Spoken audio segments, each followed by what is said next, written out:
unlike the first one where a monster was unleashed on our world, we had our heroes traveling to the place where these things live.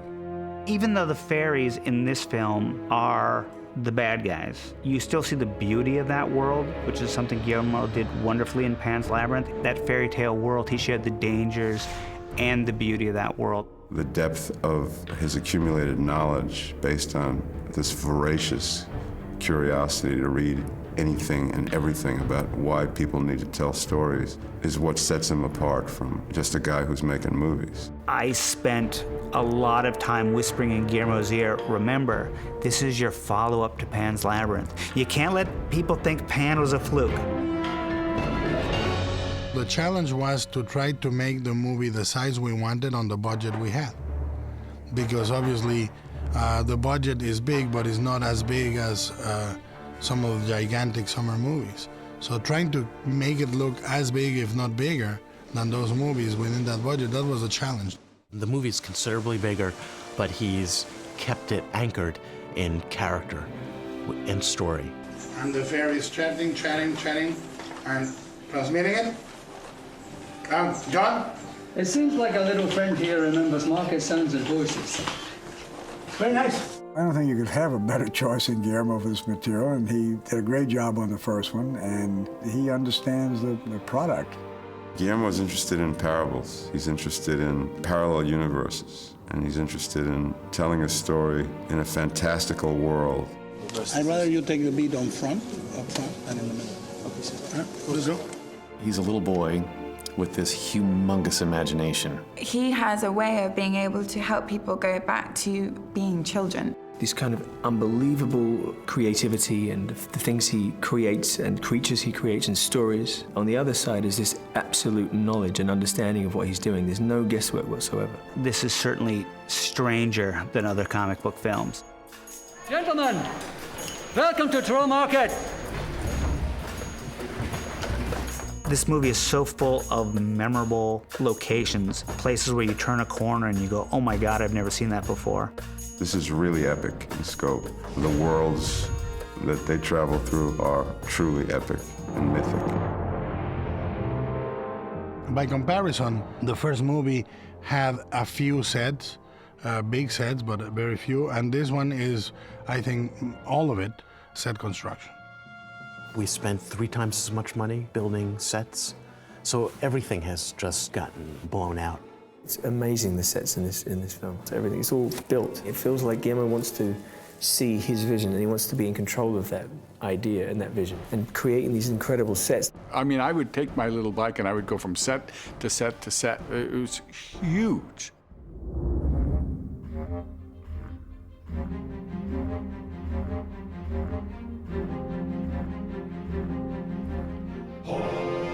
I think both Guillermo and I felt with the first Hellboy film that we went a little light with the creatures. So going into a second film, we knew we wanted more variety.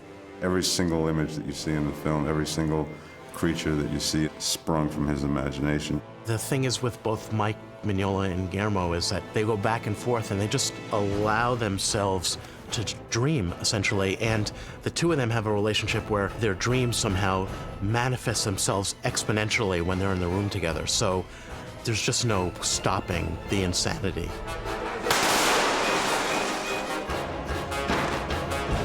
It is an extraordinary film that makes you remember what it's like to have an imagination.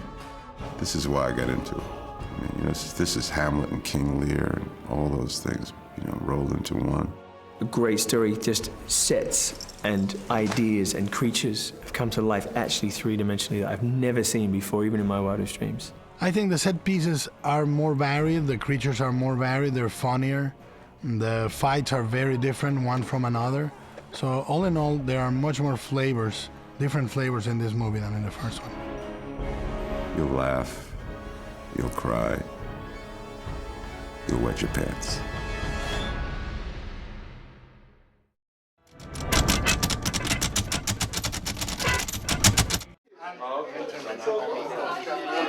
Oh, perfect, great table. It's amazing. Starting to miss everybody here. here, please hold each other's hands. Let's invoke the power of the furniture. No, you know, the thing is, everybody here read the screenplay. So, you know, we talked a little bit with some of you were not here. I think that the main thing is to say that it's about giving an overview of the spirit of the design in the movie, which will be, I think, very different from the first one. This is a world that should come in with its own logic.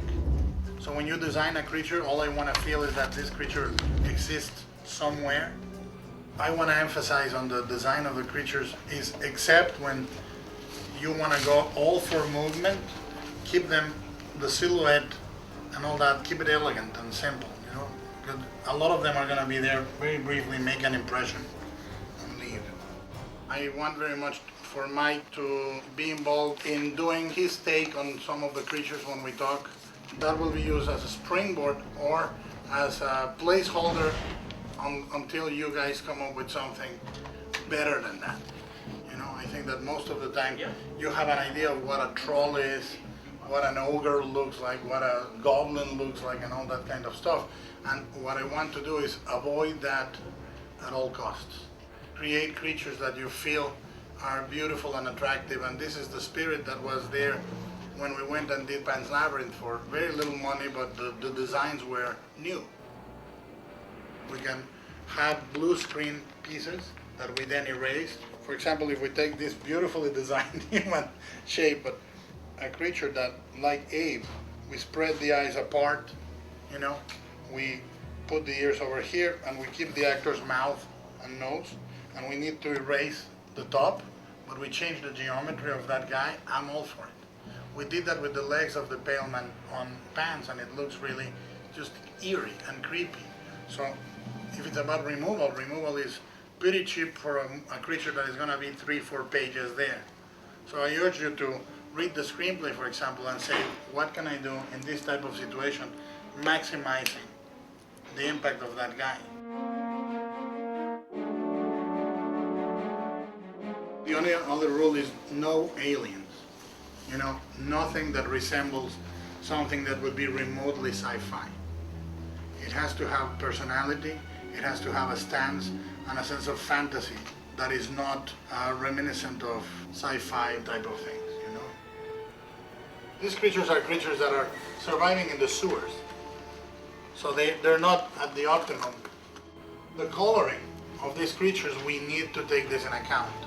We can do a great pristine paint job and then break it with, you know, moss or roots or scars, damage. Yeah. Nothing shiny, and that's where we also differ from Men in Black, for example. The idea with the elves is to make them in muted colors, almost like they're monochrome. Prince Nuada and Prince Nuala, they are very subtle variations in their skin. You know, so the eyes may be in between gray and golden, but there's a flatness to the forehead, but there has to be a beauty to the design of the male and female of the elves. With King Balor, what Mike and I were talking about is to give him a sense of the ancient. Mike was suggesting that it's almost like, literally or not, he should feel like he has cobwebs on top of the makeup. Things like the hair becoming so thin that it just kind of is draped over everything, almost like cobwebs. And that, yeah, he's just almost completely colorless. If we can make it that cobwebs are things, what Mike is suggesting, I would love to actually include that feeling of cobwebs in the makeup or in the clothes or in things that make you almost feel that the prince is right.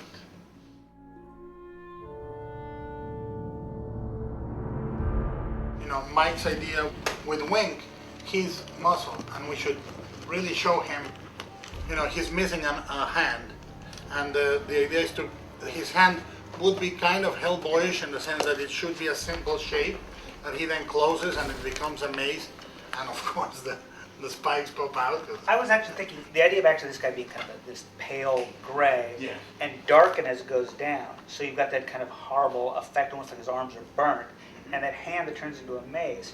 We put like brass nails studded into the flesh part, so brass that nails when, are to you what moving parts are right, to me, right? so that when it closes the hand and the hand changes texture or whatever, and those brass studs elongate into your mace kind of thing. I like that. Yeah, I love it. The faceless cave berserker maquette. We're gonna spend the money to have this guy be CG. I would urge you to refer to Mike's sense of creature design. And the art of Hellboy, there's a shitload of ideas for Samuel that were not possible to do. That sense of design would be great on the berserker, for example. There's actually one of the creatures you designed that I would almost want to take and just make it the berserker. A guy with a huge sort of humpy back and tiny legs. I was thinking that with the iron shoes, because when you punch him out of the iron shoes, the legs are just pegs. He doesn't have any feet. They just insert into these big like metal. G.I. Joe. Yeah, exactly. I like that. But then when he falls into the pit, we should see the legs and Yeah, the make sad little spindly Yeah, legs. exactly. I like that. Then the Golden Army maquette. Obviously, this is an element that we're gonna have to design first. The robots are hard to design, and I feel that we're gonna have one type of robot at the end that is very much cued out of Mike's sensibility, which is the pulpish, sort of big torso, 1940s Nazi mechanical creature where we screw the head in. But I was thinking that the Golden Army, when they're in repose, they're like eggs. So it's just a bunch of mechanical eggs, like you walk into a supermarket aisle. And when they unfold, I would love to keep sort of a really bulky golem-like shape. And I thought maybe having the ribs originally are closed, and the ribs move down, and you reveal fire inside. And you see gears, red hot gears moving inside. So the machinery is like red hot and they're moving. You should get a sense of mass and movement and almost regal. They don't move much, but when they hit, they connect. And there's sort of a helmet piece here that is kind of the face. The light pushes through and it backlights the eyes. There's an artist that I like a lot that I would love to reference that is called Ciccione. And Ciccione does great texture, so the gold is very hammered.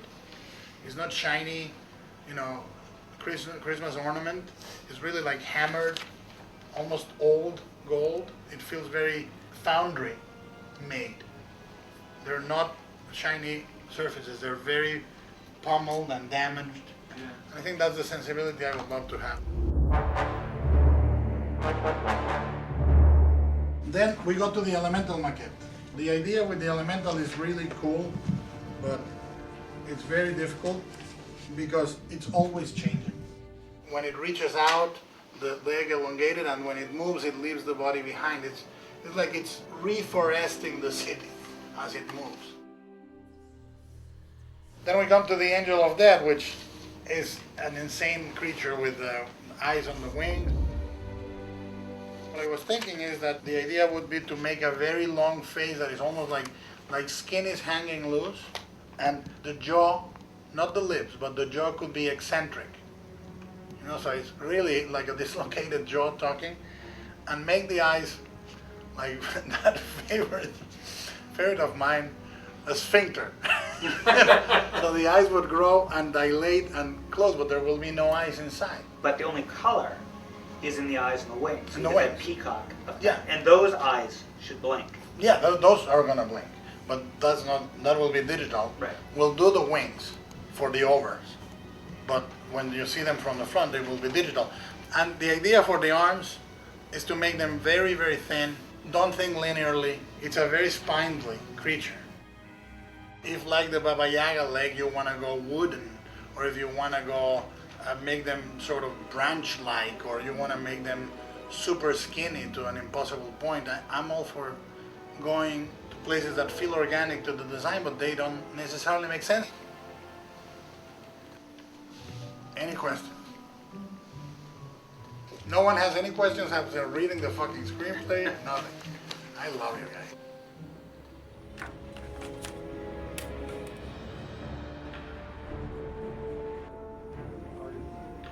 Now, let me ask you, would you extend this design to like the temples? That's up to you. Like a couple of circles, you know? Sure, why not? I think it could be, so that you get a sense that these are royal markings. Okay. Now, we need the anime hair do. Yeah. Tintin, so it's much more hair. Oh, It's okay. almost So covering bring the it, entire- bring it more. Yeah, okay. like an anime character. Okay, so cover all that. Yeah. Okay, I'll do that. And it's almost covering his eye? Almost. A yeah. little more coverage on that.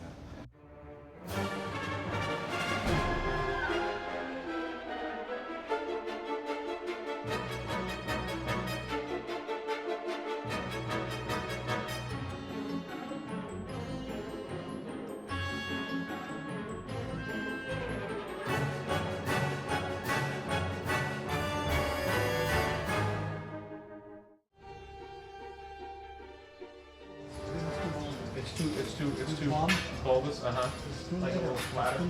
Okay.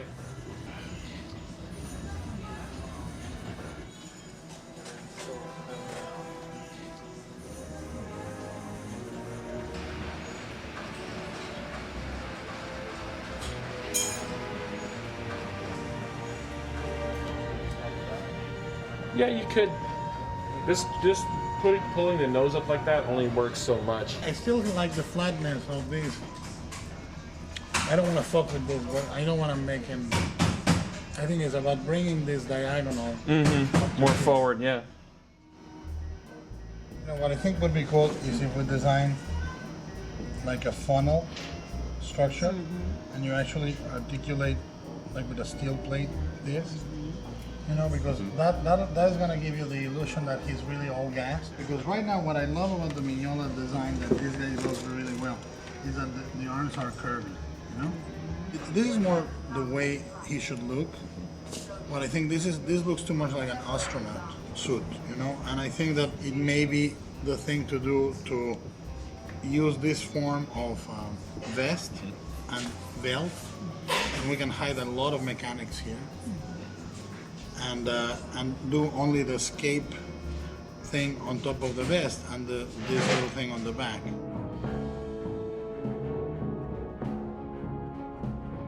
Now, these are quills. Porcupine. Yeah, that's why. These are a little too wavy. Okay, that's straighter. These are fine, but these are quills. Straighter. Do you want me to take this eye out completely? You like negative painting.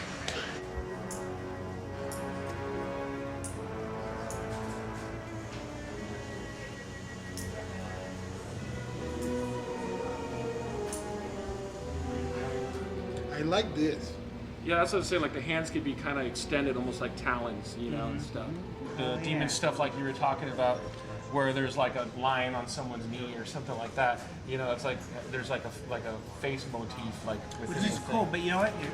If you want to go that way, I'd make this thing almost completely flat. I mean, you're gonna need something there, but just take the pattern off it and just do crafts. That's another way. I like this.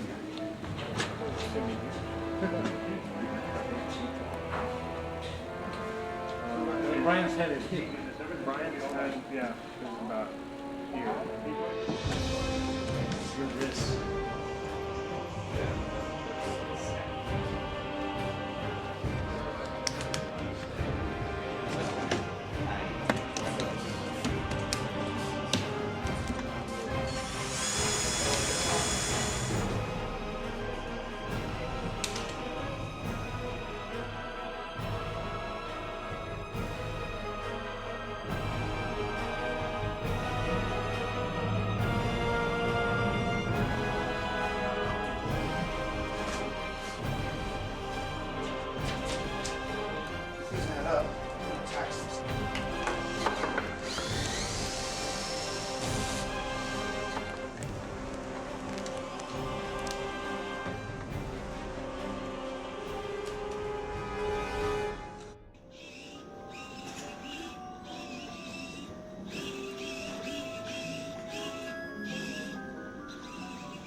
What I was going to ask you for expression, since we're going to have the patented, you know, nostril Right. flare, you know.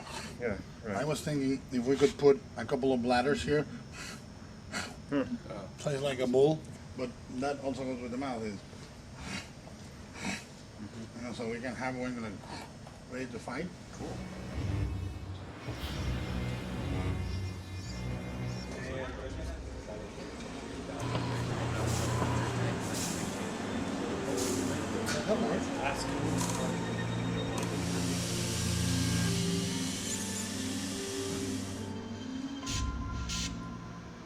Yeah, we come down like.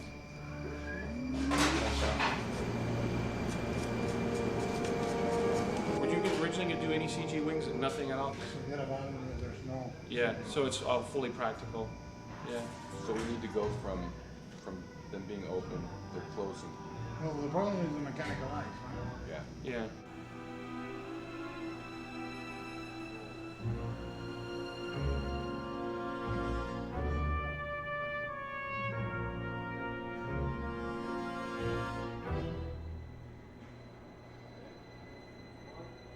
You know, right there on the edge there.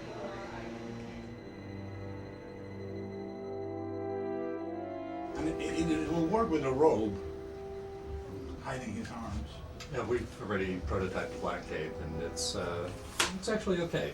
It kills the silhouette, but we're working with making the robe a different color than the Black Cape. It's gonna look good. What I was thinking for him is that he projects the mouth a lot, you know, very much like a fish.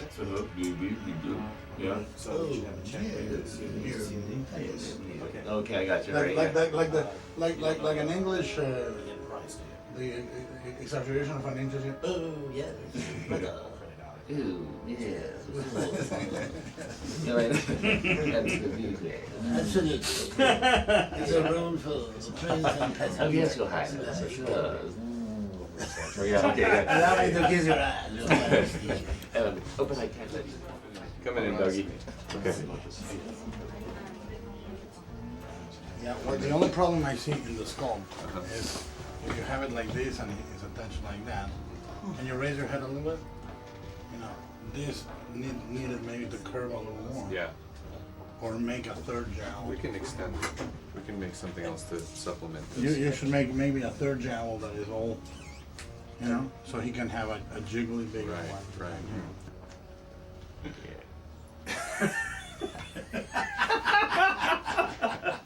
Such a benign little cat. I love it.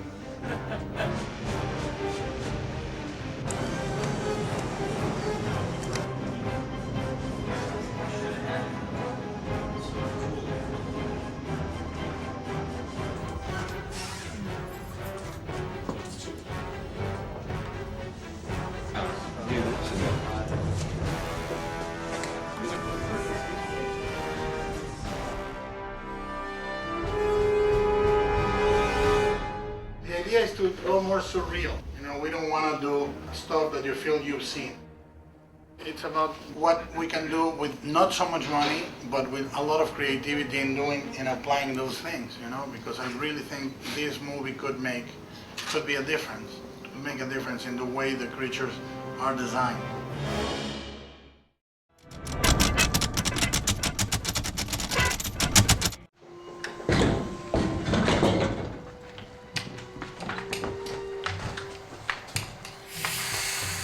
Oh my God. Johann Klaus, at your service. I like him. Well, the idea was to have a character that was very much a guy that goes by the book. Johann is Prussian, very Teutonic. This goes here, you have to do this. And Hellboy is completely the opposite. He's a disaster. Johann tries to direct his attention to the manual and the procedures. And obviously he fails miserably. Try me! What's my flaw? That's the best of you. Johann, I think is amazing. We all knew what it was going to be, but I don't think any one of us really expected it to be as different and as bizarre as it turned out to be. Grazie, Giuseppe. John Alexander as Johann Kraus. It's a role that he's also shared with another actor named James Dodd.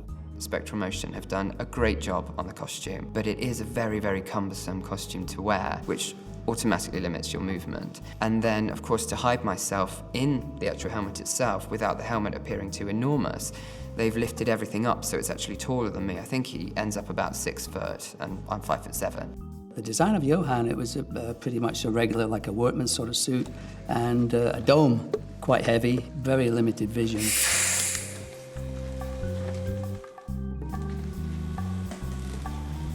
Cut. You didn't go near to the mouth. You need to go much deeper, much deeper. Show him where. Yeah. Is that all right? That's right. Okay, Yeah. excellent. Right away, guys. Come on. Johan's head is sort of built from my temples up, so my head itself is completely hidden from nose down in Johan's neck, which is it's a fabric which is sort of malleable, but it is very tight because, of course, it has to maintain the look of a neck. It's a challenge, trying to do dialogue through like a scarf really around here, which was the neck. The helmet is what we would consider his visage, what you identify him with. And that is a complicated little piece of animatronic work that was designed by Mark and his team. I've got 2 animators that are on little radio controlled. One animates my mouth, which is basically 2 little things that pop up and down in time to whatever I'm saying. And the other one controls how much smoke you can see in my glass bubble. His dome is filled with smoke and a gaseous sort of mystical element that is Johan. He expresses himself by these little bits and pieces that Guillermo wanted. He wanted sort of like an insect mouth with moving parts, so that when he's speaking, these little things move around and things spin and twirl, and he's got little sort of flaps that come out when he's agitated and upset, and gassing off kind of thing that happens if he gets excited about something. True language. Cut. Very nice. Very nice. I think it takes him probably about 35, 45 minutes to get into the full rig, and then he can't see, and he can barely hear. Johan? Right away. John? Yep. Look at me, over here. Remembers, very peculiar. Huh? All right, okay. Here we go, one more. At first, it was a real challenge to concentrate on what your dialogue is, and there's servos going on in the head, and trying to find your mark. You have to give it time.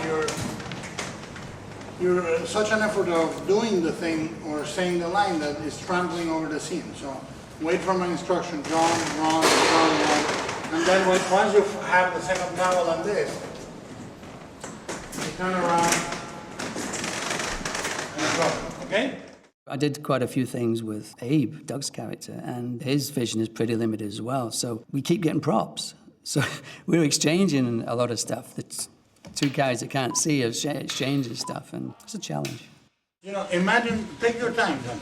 We're here 2-3 hours, either you do it good or you do it wrong. We're gonna be here 2 hours, so let's take your time. So there's very little movement. I constantly have to fight. You know, when you're naturally gesturing or you're nodding or you're looking around, as humans, we can turn our heads. He can't do that very easily, so I constantly have to fight the costume to try and get as much gestural movement out of it as is humanly possible. With Johan, it was quite tricky because trying to find movements that went with the dialogue, so you pretty much had to choreograph your hands with the dialogue. So every time you were learning dialogue, you had to learn the movements as well. What I need, John, is you do this, and then let it rest there for a second, because you have a little tendril of smoke attached to your finger, and very slowly lower it down. All right, but you gotta give me a second to showcase the tendril of smoke. Like the electric light would say, it's a living thing. Okay, so you go slower. One more. We're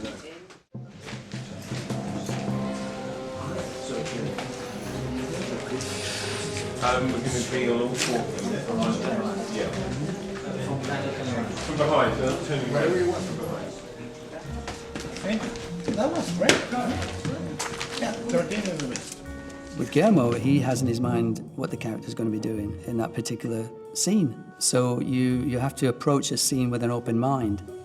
The way we sort of approached it in the end, Guillermo was very much like, I want him to be more pedestrian, more human, but he's incredibly gestural because, of course, He hasn't got a face to make lots of expressions as we have. He's got his hands and his body.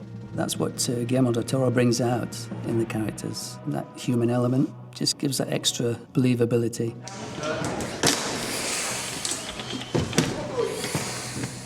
Okay, like that, but well. You were very brave vouching for me. How do you know I'm not the enemy bringing me here?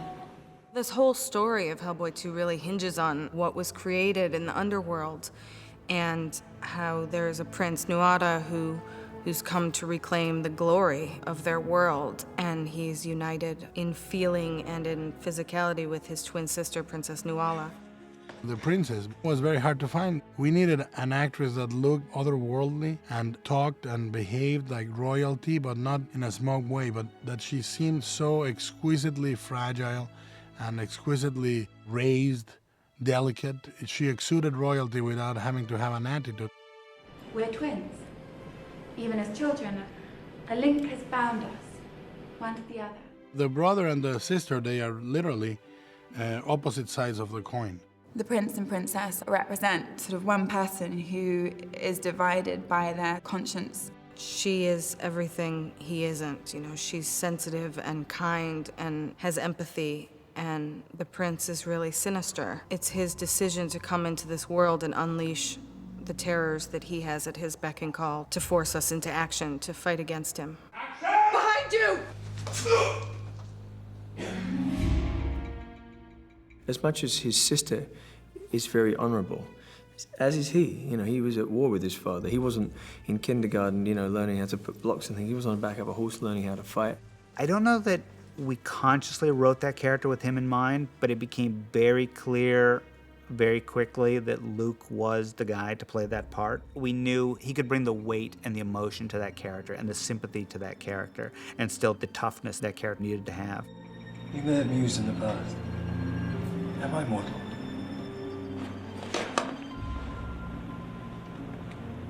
You are now. The prince is essentially like Geronimo. He's like the last of a race, or the last warrior of a race. The humans are pushing and pushing the magical creatures away into the outskirts of society, the underworld. And the prince essentially says, no more.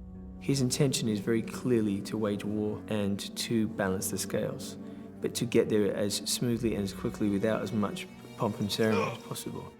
He has the key to awaken the Golden Army. So it's essentially like if Geronimo had a key to a nuclear bomb.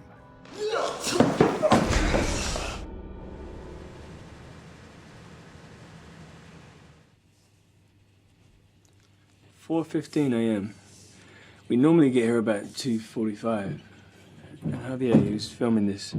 We said part of the deal was that he could film this as long as he got up really horribly early. But, you know, 4:15, it's not so bad, is it? Makeup. Firstly, I want to say I hate having my makeup done that long. But it's truly not a process I enjoy. Well, at the beginning, it was like 5.5, 6 hours, sometimes 7, because it was an experimentation. Because I remember looking at the call sheet and saying, that's the earliest call time I've ever seen. I mean, I was just going to bed, and he was getting up. And that's 8 hours, and then you start your day. And then they say, that's a wrap, and everyone goes like that and goes home, and you have to go back into makeup to take off that, which takes 2 hours. It's so intricate that you can't rush it. So I can't sleep for the first, 3 hours of the process. Anyone who's done makeup in film knows that you have to try and get some rest because it's, you're doing 5, 6, 7 hours before you even step on set. And then you do maybe a 14, 15-hour day. There was a couple of scenes in the movie where I have to do from waist up, shirtless. And those days were 8-hour days. So I was getting picked up at maybe 12:15 a.m. to start my workday at 8:30 in the morning. And that's tough, that's demoralizing. We did 7 weeks of this, and you literally get just completely confused, sleep deprived and, gooey. You don't know where you are. Painting a grown man's body with the colored paints. Nice.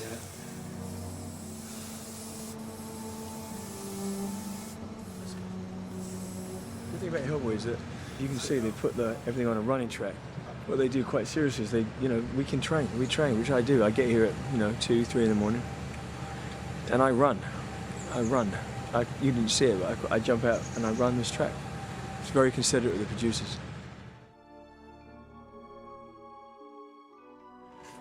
This is what a proper trailer looks like. Really.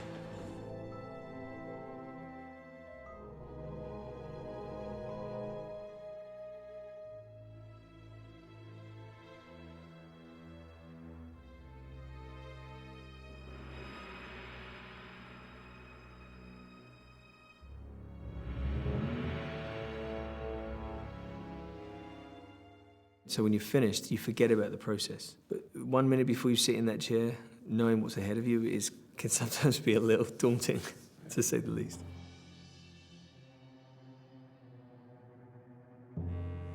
So we would need to stick with this palette for the prints, too. Okay, yeah, we'll just I don't think you need to uniform the palette. Okay. So that we don't have a warm and a cold one. It's just more yellows and pinks, basically, because we bring the flesh tones. This is very nice. Yeah. But this dark edge I don't like. Okay. Take the time you need, because this is a very important test. I was initially going to be having a prosthetic face, like Luke. We were both going to have a prosthetic face because I think it meant that we were wanting to be made to look as alike as possible. Would you enhance this edge more than the center? Yeah.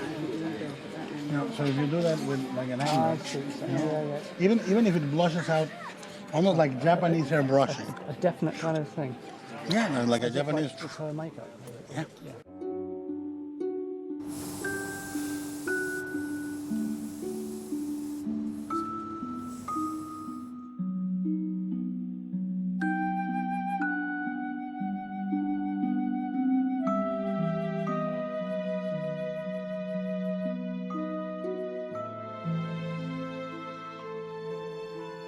Wow, now that's very nice.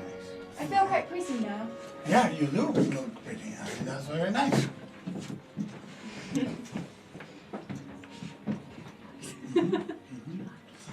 Is there a chance now that this one that you put here could have a little more depth?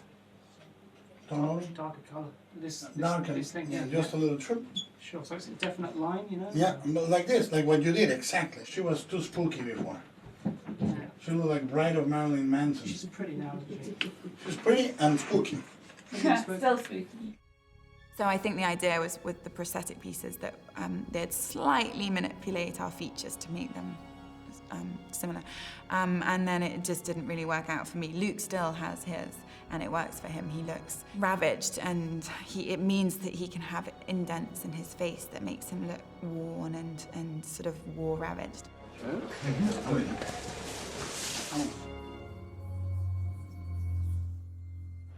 You see the idea, look straight, look straight. The idea what they do is they line it with the pupils. Directly above the pupil, looking straight.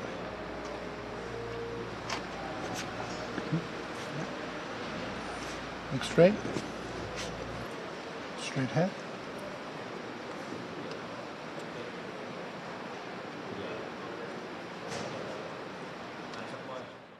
They thought the prosthetic thing would work, and it sort of came about that it didn't really work for me, which I'm quite relieved about, because it's not that pleasant having something stuck on your face and then peeled off every night.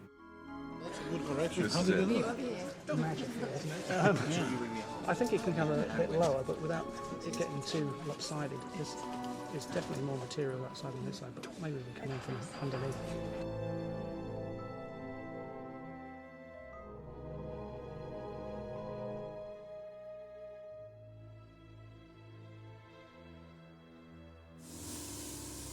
For Princess Nuala, it was important that she looked pure and as sort of clean in a way, because, you know, she's the antithesis of the prince.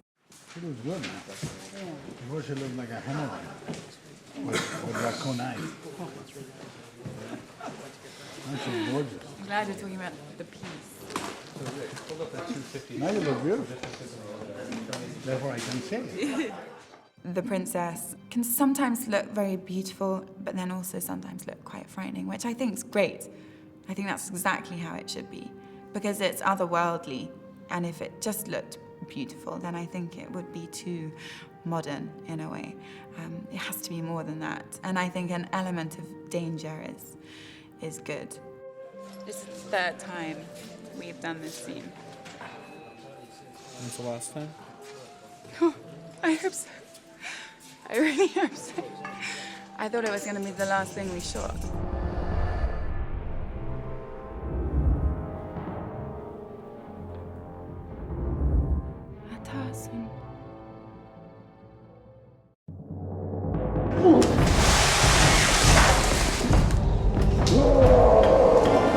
The prince has a sidekick named Wink, who's about 8.5 feet tall, and one eye, seemingly indestructible.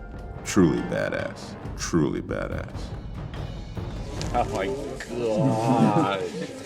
The scope of everything that we had to do was something that I noticed immediately. In particular, a specific creature that really caught my attention was Wink, because Wink really put it into my head early on when I first read the first draft that we were really going to be challenged here. This was something that we'd never done before, and it was something that Guillermo, in his initial discussions with me, imparted the fact that he really wanted this creature to be unlike anything else, that he wanted this creature to feel like a real living creature, like we went down to the zoo and borrowed their Wink. Because I think the camera likes to see something real. And the audience, even if they don't realize, even if they think it's CG, or even if they think the CG is real, they get a sense of that we're mixing it up. Mr. Wink is over 7.5 feet tall, and he's massive, and it's practical. There's a guy inside doing every bit of that fight. And his hand, the hand is controlled, is mechanical. His face is this big and is radio controlled, and it just looks like an amazing creature. It's gigantic. Did you say hi to Maddie? I was afraid the first time I saw him, you know? I was. I don't know why, but I was. A roar?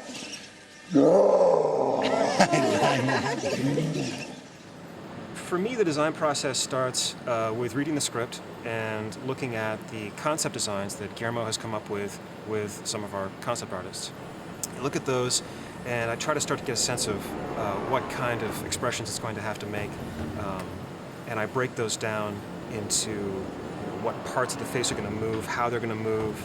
Like, if you look at the squint in here, this is although it's not a human, there is something very human-like about this shape.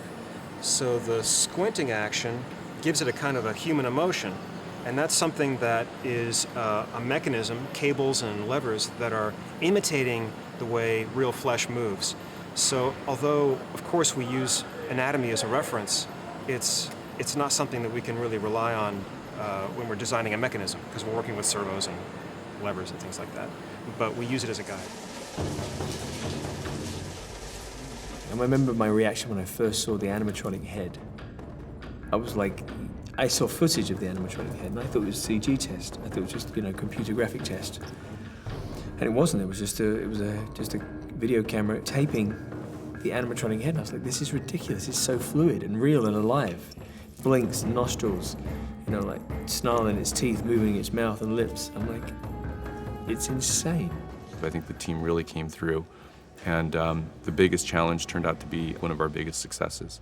Seeing what Spectral Motion has done with that character, having Brian Steele, who was on the first film, play that character, the animatronics have gone into his facial expressions.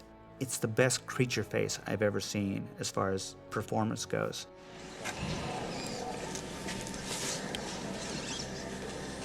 Oh my God. Wink has 3 different heads. I've got a stunt version, I've got a half stunt version, I've got a full-on, wow head that just is used to convey all the emotion because it's got brows, it's got mouth. It is the wow head. It's hard not to look at it and go, wow. To control a creature like this, or just different kinds of creatures on set, we use a lot of different methods. Wink is analogous to an actor. It's a guy in a suit, but when it walks on set, it has to be able to take direction just like an actor. It has to be able to emote and basically do anything that an actor would do on cue. So his face is controlled with these radio controls here. And every function of his face, whether it's an eyebrow or a nose flare or the squinting action or a blink, is controlled by a puppeteer, a live puppeteer. It's the most flexible way and the most reactive way to do it, so you can be right there with Guillermo as he's directing. Brian? Yes. Remember the movement we arrive at with the chest? Yes. Don't do the heavy shoulder, do that. And you used to do like an expansion of the, like that. Yeah. Okay. The puppeteers know me. They know my movement. They know what I'm leading up to. They've worked with me before. We have a telepathy involved then. Like when we do a rehearsal, I'm moving my face a certain way, you know, like it's conveying this push for the character. And then Mark Satrakian knows where I'm leading with that. Mike Elizalde knows where I'm leading with that, so then it gives them a feeling of what they're going to do with the face once I put the head on. And then I've got an array of different type of like stunt hands. This thing is really scary. It is a very powerful and complicated mechanism. You can see it's got a lot of gears, and Guillermo loves gears, so I threw lots of gears in. This fist is not just kind of like Hellboy's giant hand, but it's also a weapon. So it starts out like that, and then it basically launches off of his arm and smashes into stuff. This fist here is made of foam. It's soft enough that we can hit people with it without hurting them. So this is our stunt fist. This fist is a combination of fiberglass, and these parts are all made of polycarbonate. So Wink's left hand is a flesh hand. This is his real flesh and blood.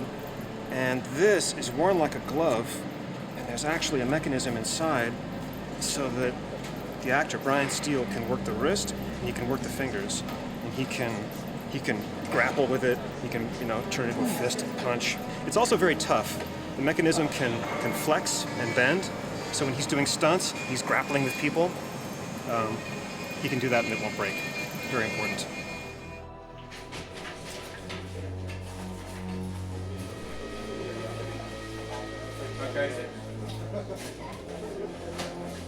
You look at the suit and he's got obviously got this huge mechanical hand. He's got an animatronic head that I look out of the mouth of.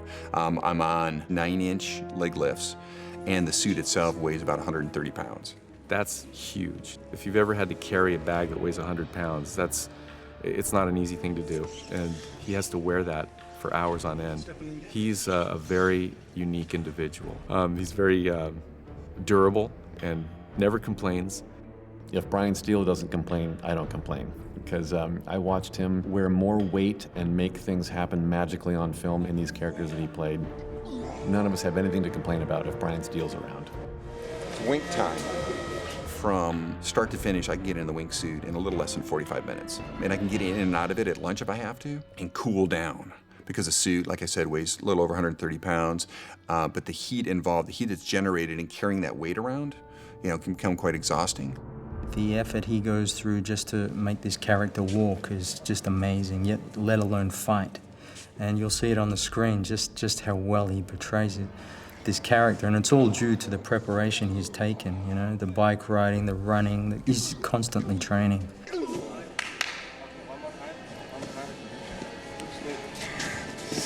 So if I'm traveling? Yep. Okay, good. Sorry, I can't stop it. I'm sorry. It's good. Trust me, this is all foam. It's all good. What we've led into with the fight training on this particular movie is to show that, one, Wink isn't just a mindless character. He's fought many battles, and basically what they're trying to do is to take all those elements and give him many different styles. He isn't just like this creature is like wants to destroy Hellboy. He has a method of fighting. Okay, so it's going to be this one first. Okay, then this one, then I'm going to graze you in the stomach with this one. Set me up. Bam! The big opening. He has all these toys like the mace, the chain, and he knows how to effectively use those. And you can tell by when you see Wink, he's got scars on him. He's lost his eye. He's obviously lost his hand. It's been replaced by a biomechanical hand. He's got scars on his chest. He's got all these armors. And the thing is like, how did he get those? Beautiful. Now rest, and we'll put you on film. Guillermo will push me physically and mentally to the limit to get what this character needs to look real. He will absolutely exhaust me to make sure that he gets every last bit from me. I always tell him, it's like, I will leave blood out there for you, you know, and he makes sure that I do. Good night.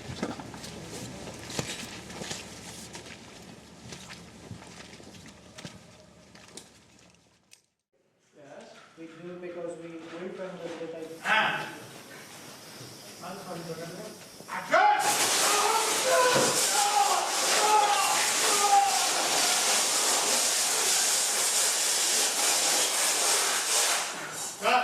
Got it. I know you want to laugh. I can't take it. I can't take it. I did a step. If you shot half the bullets and aim twice, it's better. No.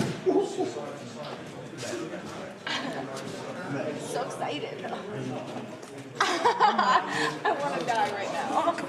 Abe, take your gun and shoot me. This is Yeah, also, if you could avoid saying boom boom while you're doing it, it would be better, because you say boom boom.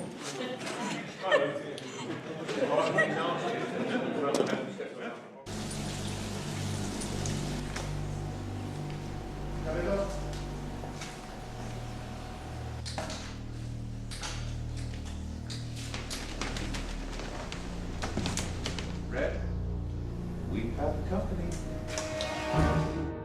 There is, on the beginning of the movie, a horde of savage wild tooth fairies. They're little evil guys that can be cute, but are small. They're about 9 inches tall. There are thousands and thousands of them that descend upon them to eat them. To do that as a practical effect would be practically impossible. They are nasty, wild, savage little creatures that feed on bones and calcium. So they need to eat the whole human to get to the bone. So they're not pleasant. They don't leave coins either. The process began immediately with figuring out what the basic underlying tone of the characters were in the script. I got some sketches and I got to see the maquette, and then we did some early rig tests and early model tests that were really rough before we had the final maquette. A rig in animation is basically this rigid, static object. It has virtually no life in it. They make it very symmetrical because you need as broad a range of movement as possible. So you stick in a bunch of controls, or joints I should say, to move the surface of your model. So you want to put in as many controls as you can to give you as much control over the surface as possible, but it needs to be intelligible. The animator needs to be able to do it hierarchically so that it's controllable. Otherwise it looks like 747 and you go in the cockpit and there's just dials everywhere. There's thousands of controls on the Tooth Fairy. And then we started to do the previews, of course. We roll off of just developing the idea of what the character might be like, looking at motion studies and things like that, and we moved on into actually blocking out what the sequence would look like in the film.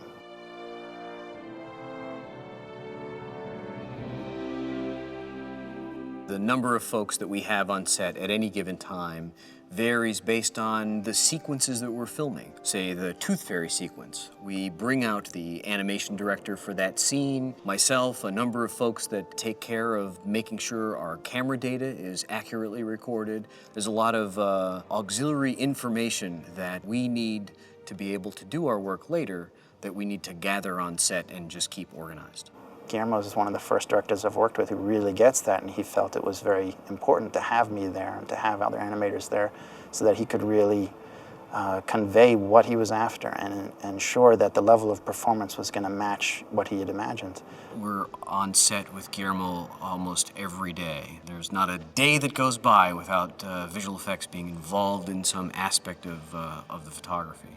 So that you get the right rotation speed that you want, and then output that adjusted move to motion control to photograph these guys. I was working in Hungary while he was shooting the sequence, and I'd have a couple of animators back here. They would be doing these little tests, and we'd see them come back, and I would show them to Guillermo, and he would yay or nay some of it. And I think a lot of the times we'd also have that there on the laptop so the actors could see it. I know he used the previews pretty regularly just to show the actors, for everybody on set to get some idea of maybe what the tone would be. But most of it did change pretty dramatically. We didn't really stick too close to what the previous was. This plays better as a single shot, going from him to there and then going and seeing them borrowing and covering him. Let's do this one because joining them is going to give us nothing but a nightmare. You want to give Guillermo some idea of where you're coming from, and of course then he bounces back immediately with where he's coming from and directs everybody. Then you really start to understand where he wants to go with it, and he hopefully has something to work with. Cut! And Edgar Anderson, Havel Fugel, come with me. That's it. Thank you very much.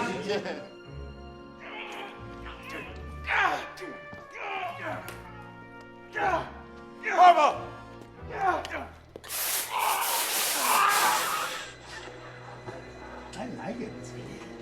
I think we can even, let's see again. It makes it difficult in the sense that you really don't know what you're going to get until he's put it before you, and that's at the very last minute. But man, it's creative, you know, you feel involved. About having him just get injured, sort of spin around and then... Yeah, We had this little silicone stand-in for the Tooth Fairy that they were going to use in various places, like on the goddess when she rolls through. And we would place it in the set for, you know, first sort of take of where it is, get it in the plate so we could see the scale issues and things like that. Sorry, lady.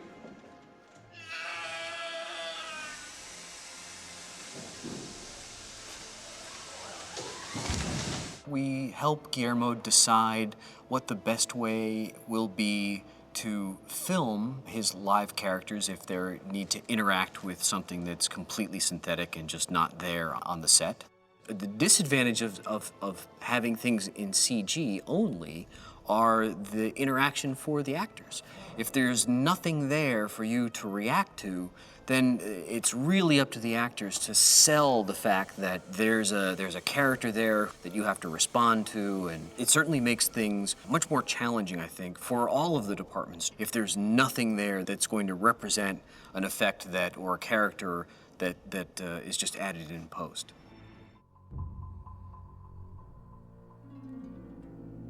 For the animation guys, it really wasn't too important that we get lots of data from the set. It was mostly for the trackers, motion trackers, that they'd be able to lock down the camera as good as possible for us and give us a 3D environment that matches the actual set as closely as possible. We need to be very, very careful about capturing what the film cameras are doing, because we need to reproduce exactly what the film camera is doing. So if somebody's doing a pan and moving the camera by a few inches, if we don't do our digital pan and move by exactly that right amount, none of the effects work is going to work. They would put in LEDs to try and get as much tracking data as they could get. Same thing with movement. There's a lot of interaction with Hellboy and the other actors, and with these fairies slapping them, getting bitten, so we needed body tracks that would match as closely as possible these actors moving on the set. If we're putting anything into that scene, we need to know exactly what the lighting is. These days we've got a very high-end stills camera, which we stick in the middle of the scene where we're going to be putting our CG objects. We take 21 pictures real quick. It's about 30 seconds to capture it. And in doing that, we can get all the light that's coming in from every direction onto this one spot. So we don't really have to guess what the lighting is anymore. Still thanks. Everyone still for stills? Important information was actually, I think, gained from me sitting with Guillermo.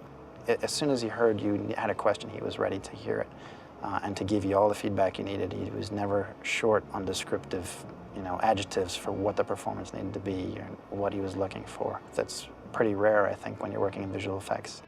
I would attribute it to his passion for the characters, but also I guess he's got a bit of a visual effects background. So he understands this stuff on a level that maybe most directors don't. Here we do have to shoot that as a witness camera. We are? To have the clean pass. We got it. All right? Now, the entrance to the Golden Army Chamber, looking that way, it's always green screen. Always, forever and ever. Green screen. No matter what happens, no matter which angle we shoot, it's green screen. Hellboy's fight is once he jumps up, I think it's a CG Hellboy. We need to discuss where you need me to be a landing point in the fight. We need to pinpoint it geographically. And where do you need me a takeoff point? Because there's things that we're going to need to shoot again. So you need to shoot the takeoff and the landing. Takeoff and the landing. As real, and then digital takeover. Takeoff and the landing, but some of the moves are very complicated. But the plates, the background plate has to be photographed. This is definitely the most complicated plate photography in the, as plates go. These are the most complicated plates to shoot in the movie. We should take a look at the animatics, see where the camera angles are, what we can and can't do. Obviously, we're doing CG takeovers with Hellboy, so with a CG takeover, we will be able to light him in CG. So whether we're doing match moves of Jan's movement, so that we can actually project digital light onto Jan, so that we know where those sources are coming from. But these guys don't have a light inside, they have a red hot interior, so when they come really close, they would affect the group of five. But it's not that they're projecting out. But nevertheless, with the Hellboy fight, is close proximity of a live action element to that. So we need to create a sort of Red Lantern effect. When the soldiers move, they carry their own light. So it's creating lanterns that move. No. But this sort of casts shadows through atmosphere effect. I think. Well, there are two issues. One is, there's a suggestion of beams of smoke and at least, if not shadows, of shafts through smoke. And so are we going to smoke the setup for that, or? No one wants to smoke it. Okay. So that's motion dismissed. The question about 210 onwards. What is, if it's Jan, what does he actually carry? We're going to. We have a green arm fabricated by Ivan Porno. That big thing would be able to shadow him. At a certain point, though, whatever he's hitting, we've got another 12-foot guy that he's attacking. That we would need, either the glow effect or the shadow effect of that guy that he's battling. I think the solution for you like that is horrible for you to learn, but I think it's almost like you need to create, like a shell of Hellboy in 3D and project it there. Bear in mind that a lot of these frames are all 3D, aren't they? I mean, a significant proportion of them are all 3D. In the Johan fight, 90%. But also... In the Hellboy fight, 50-50. Yeah. Well, that's a lot. Because what we've learned in the last few weeks is that every fucking body in this cast has a problem. Wink is blind, the fish is blind and deaf, Johan is blind, deaf, and severely damaged, and so on and so forth. And the fight in the gears is 90% clear. It's a fight where you have a tumbler, and a mumbler fighting two Hellboys. It's gonna be a festival of meat.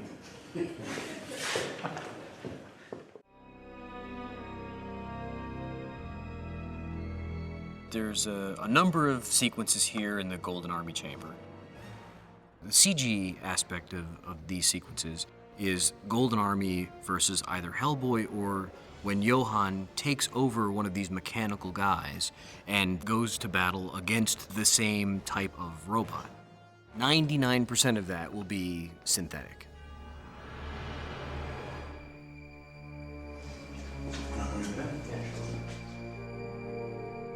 We initially had some, it was a series of drawings. They were more like conceptual drawings. These, action poses. We were using that as storyboards, but it wasn't completely laid out. Hellboy landing in the foreground. And this thing looks like it's toppling on. It's going down. So we're counter panning as we're dollying? No, it's only, if those are the legs of the robot. Right. And Hellboy's coming this way, we're doing this. Coming in, okay. Yeah. As Hellboy's going through. Yeah, exactly. I always pictured him sliding like into base. No, he goes here. He slides there into base. And then, oh, I see what you mean. You see what I mean? His feet first underneath him while he's firing Yeah. as he goes through, you know? So he would slide like that here, yeah. And back then, there were two fights. There was the Johan fight, where Johan fights the robots, and there was a Hellboy fight. One of the robots comes and smashes Hellboy with a column from the chamber, and then Johan, he's taken over one of the robots, and he saves Hellboy from being completely smashed by the column, and then starts the Johan fight. That was too many shots. It was too long of a sequence, so Guillermo had both of those combined, using the best pieces of both. So here I was thinking that we continue through this, and then he gets sucked in completely before we cut away. Yeah, of course. But in their animation, they never suck him through the gears. So I felt like, okay, it's the timing that we want. We need to see him go away. And gears need to fly out. Yeah.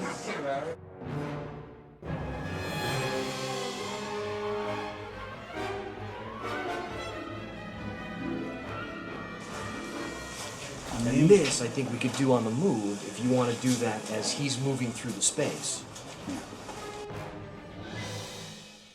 Now, the thing that we need to do for photography is just establish where you want all of Abe, Liz, and the prince and princess. But they'll be modeled.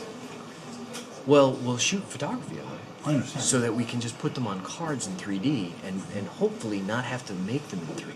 Staged. But we have hero models of all of them. We do, but it certainly would be cheaper if we could just take their photography lit the way you guys like it and just lay it in.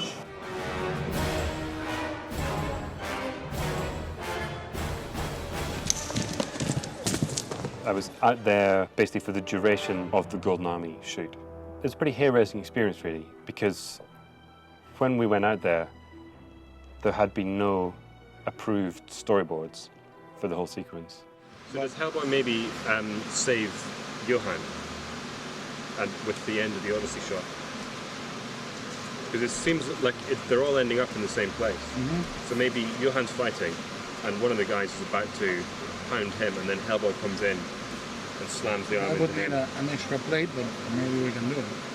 What would be best for us is if we shot the plate and then we can extend it or even end up replacing it. But at least we've got something for where you want the guys to be, the sort of moves you want. While we were there preparing for the shoot, we were still making huge changes to the direction we were going with the previs. And in fact, the previs ran on into the shoot. So people back here were prevising shots that were going to be shot the next day out there in Budapest. Got it? Don't move, no. Focus, can you shoot at these little things? At the green, straight at the green. During the shooting, there were some spur-of-the-moment ideas, changes of course, as Hellboy's fighting with the arm that Johan rips off and throws him the arm. He runs up on top of a robot. You know, he swats a robot down and knocks it over, and then runs up on top of it. And it was hard to think of something like that before you were actually on the set and in the middle of the fighting sequence. It wasn't choreographed before, that day. I'm wondering, is it possible to flip it this way and then charge out? We work very closely with his effects in terms of, what we can expect, because we can't see what they're going to develop, so we rely very much on them as to what Hellboy is actually fighting and how we can fight them. All right, let's go! Hellboy versus the Golden Army will definitely be a combination of live Hellboy filmed and CG Golden Army soldiers. So we'll have various representations of parts of the soldier that Hellboy can interact with, so that when we replace that with CG, it'll look just natural that Hellboy is interacting with a character that should look like he's really there. Y aquí, Carlitos, empiezas a irte hacia ellos. Hold on. Segunda. Segunda, she's gonna be closer to them. And you guys need to be right in the front of me. More. We have robot passing in the foreground. Pieces rolling. Head joins the head. That's fine. It seemed like he was making it up as he went along. It's like he had the whole fight in his head anyway, and he just shot the whole thing in sequence. And we didn't know which shot was going to be coming up next. In the end, it all worked out great.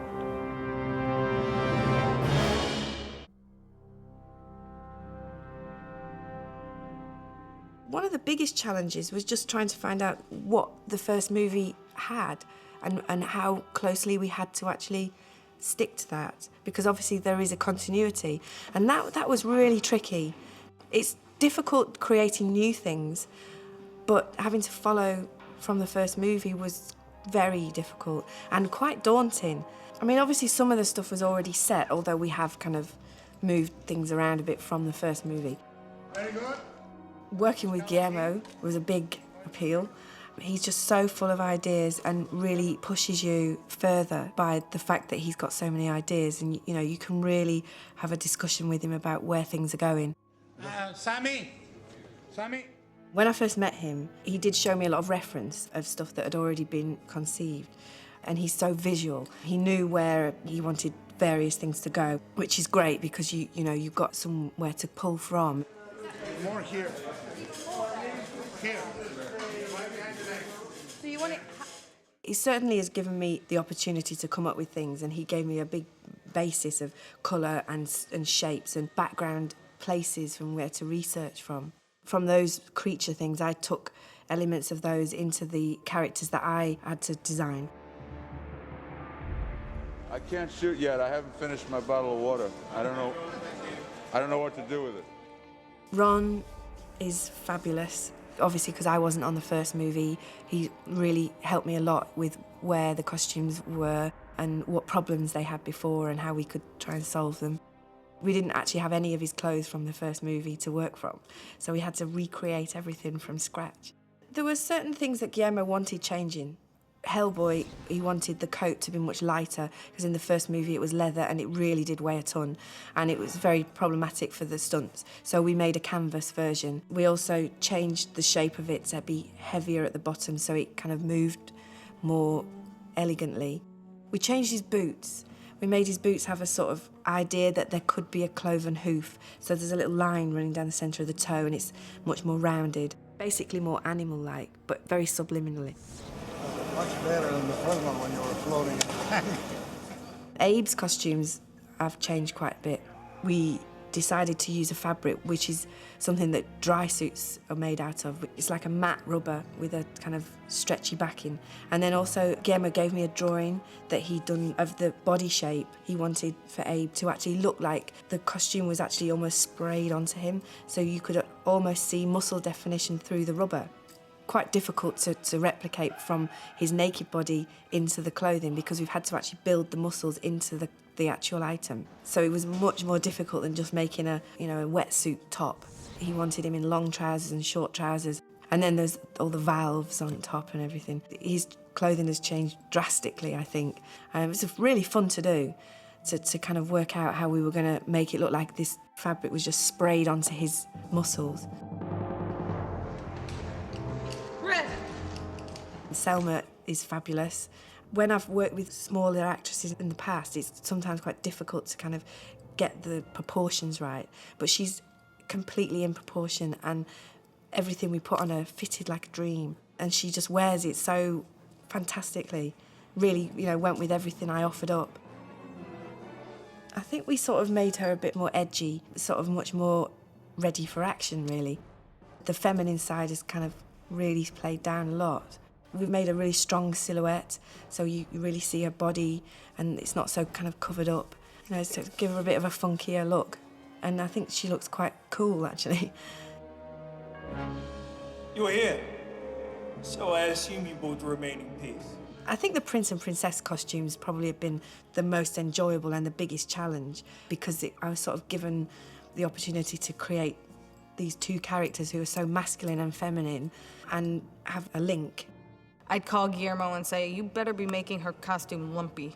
I was getting really, joking, but there was part of me that felt like, wait, this is my chance to be the girl, and now there's this beautiful creature coming, and she's a princess, no less.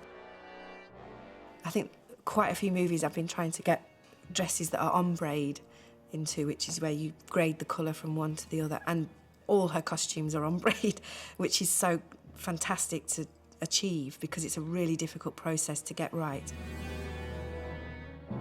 The prince and princess are very specific in their colours. They had to have almost identical shapes and form and colour. So most of the scenes, they are in either in black and red at the beginning. In the middle, it sort of goes away from each other. She's in blues and he's in a kind of blue-black. And then at the end, they're in the same colours again, which is a kind of ivory, bone and red. Yeah, this is my Russian gymnast outfit, you know. Rocks. The sort of shapes and texture are very organic. A lot of it is kind of comes from sort of bone and a slightly oriental feel, but I've put some elements of kind of 16th century and a bit of 18th century. You wouldn't know it looking at them, but there's just little elements from different periods, and then a little bit of modern overtone to tie it all together, really. The cream costumes have taken the longest because the prince's outer jacket is made of separate pieces of bone, all stitched and woven together on top of leather, and then they've all been painted into separately, so that's taken a long time because of the amount of action we have to make them work, not just to look good but to actually move right. With the prince's costume, we've had to make a rubber version for the tumbling because it weighs so much, he can't actually do the somersaults in the costume. I love doing armour. If there's any way I can incorporate armour into something kind of slightly different, with the bone and we've done metal plates on things, and it works, and that was something that was great to get on set. I've kind of had ideas in the past to create, and then it hasn't quite worked or whatever, and those ideas I've used on this, and they have worked, and it's really pleasing to be able to fulfil those ideas. Because there are things I've created on paper and realised, gosh, this might actually not work.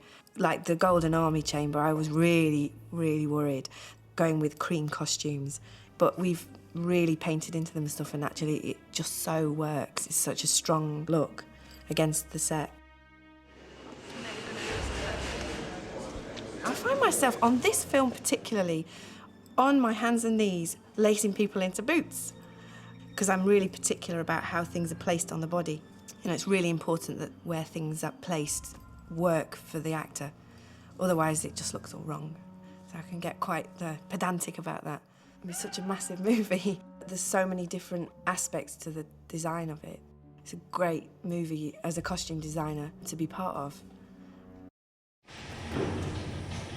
I challenge Prince Namadama to the right to command this army.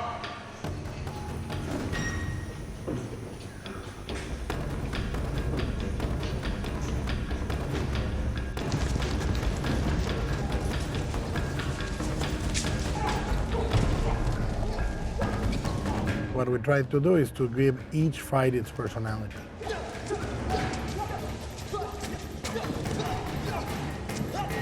He had some very specific ideas about, you know, what elements he wanted involved.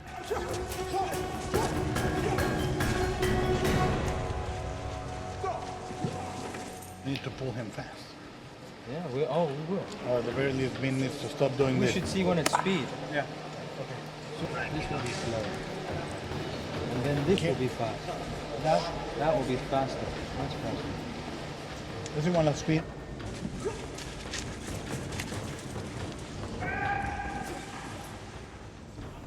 All right. Cut. Very good. I sit down with Guillermo, we talk about concept and ideas, and then my job is to bring my team together and develop these ideas. Did you come down with two hands? Yeah. Bang. Step. Brad Allen, what is great about him is he brings a sense of style, but also a sense of reality to the choreography. When I design, I design for film. I do what's called, you know, animatics or cinematics, and I basically design the action, choreograph the action, and then shoot the action with my team. Our performers train so hard so they can channel these skills and abilities into that character. Hellboy's style is a very brawlish, kind of brutal kind of a fighting style, whereas the Prince is all about a lot of evasion, because Hellboy's very powerful, he's like a raging bull, and the Prince is light and nimble and fast. So a lot of his fighting skills revolve around being able to move out the way of Hellboy as he charges at him. I said I want very few wire gags. I want to concentrate on doing them with trampolines and hidden tumble tracks, so that we really have the actors flying in the air, physically, not with just a wire pulling them. We decided the level of action would allow us to include a lot of acrobatics and jumping around. So we found a world champion power tumbler. But if you're looking for just the rotation through the frame on the top shot, you can do it. And then we'll take it out for the better high landing on the side shot. How about that? That's fine. That would help. And the bounce back? You can do it with this floor in, and we could shoot that now.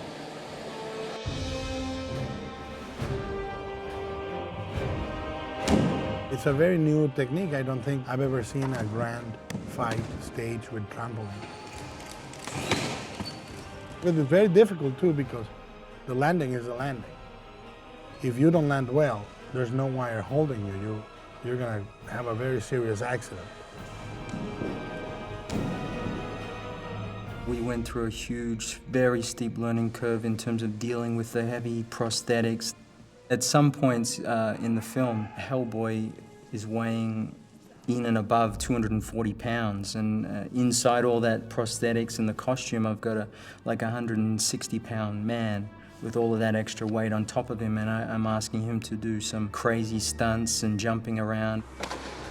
People don't realize just how much of an effort it takes. They have to go through at least 4 hours of prosthetic work, of makeup, before they can even come on set to perform all of the action.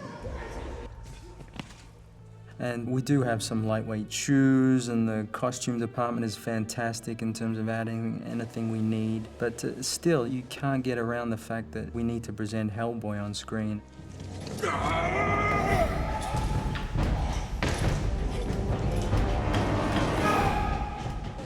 He's coming back, taking a step forward with the lance in his hand, and back.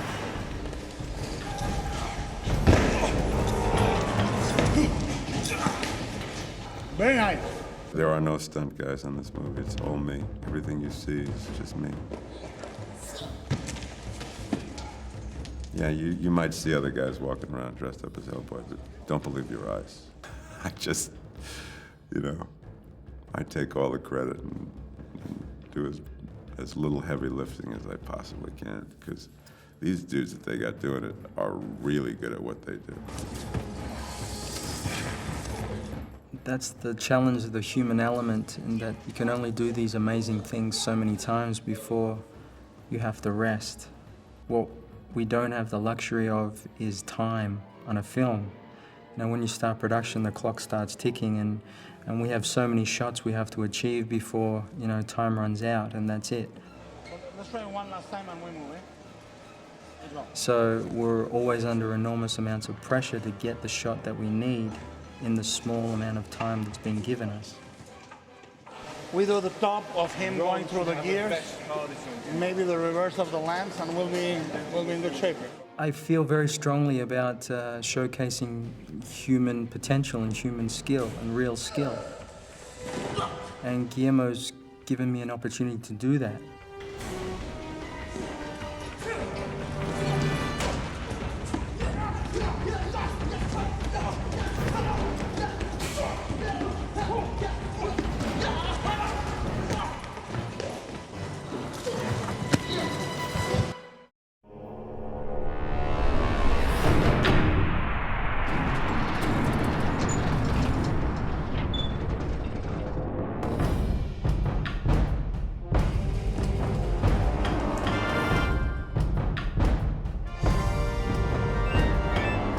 The set was like a land at Disneyland. It was Troll Land.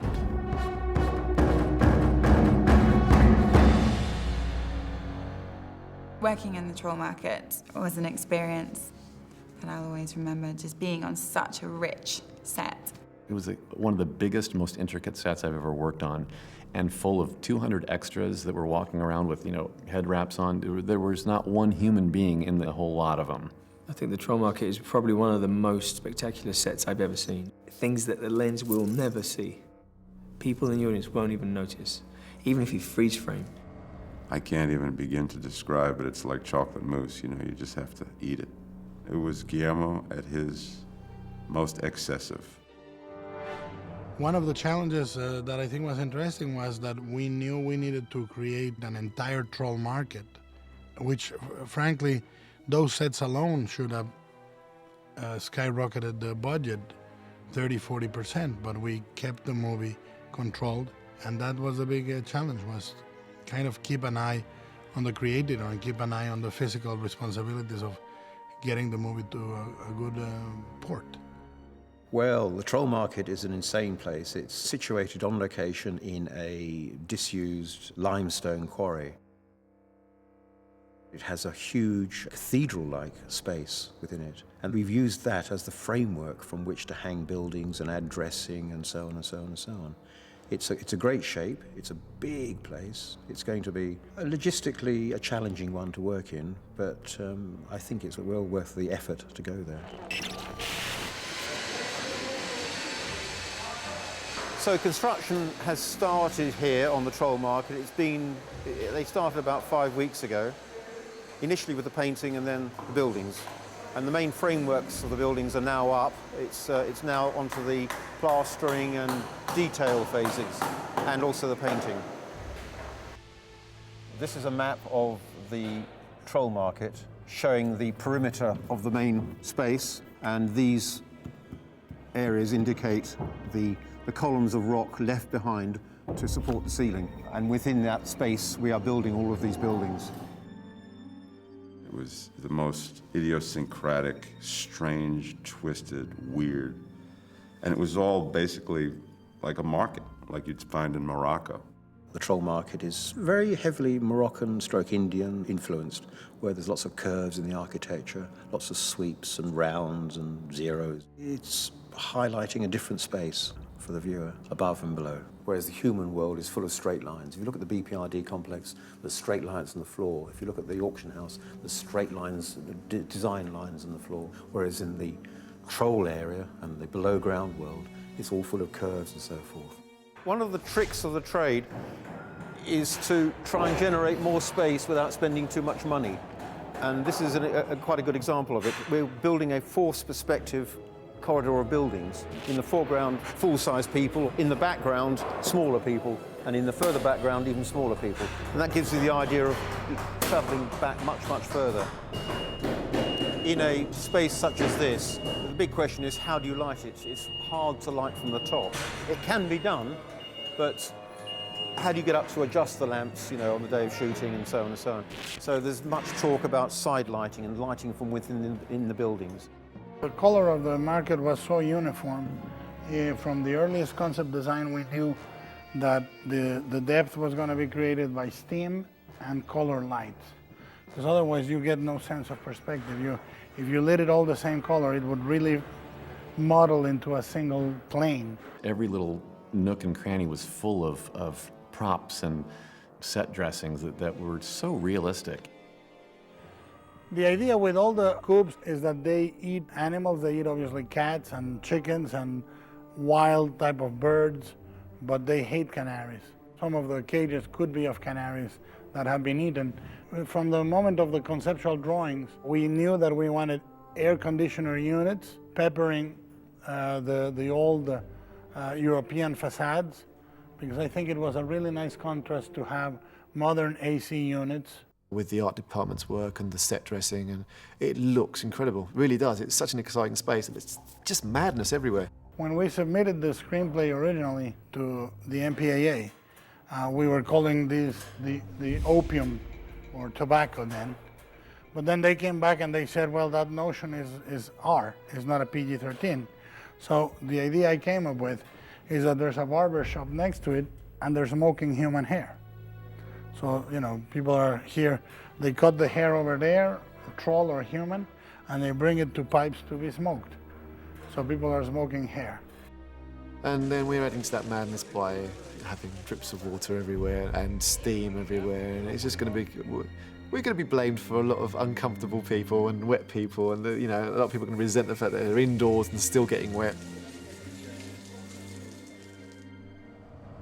My character makes the journey through the troll market and goes into the map shop, and suddenly it's this incredible blue with thousands of maps all over the place. Every detail, like you look at papers that are scrolled up, or scrolls, or maps, like details, nothing has been overlooked. It's just so wonderful to kind of have an opportunity to work in a fantasy world. Again, it's the attention to detail. You can't help but respect filmmakers that create that environment so wonderfully, authentically, so that the audience can enjoy it. You know that they care about their viewers. They know that they're caring about what people are experiencing. Because there's so much that just won't be seen, but maybe it will just create that extra percentage that you need to really believe that you're there.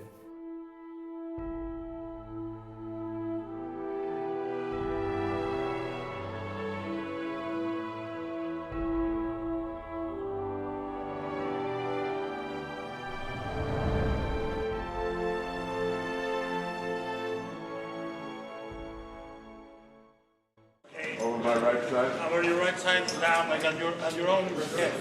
Okay, here we go. Guys, can we get Brian into number ones, and then we'll put Ron up into number ones, and stand by, clearing. My will is in the bottom left drawer of my desk. Not the good desk, the old desk. Bottom left drawer. No, top right drawer.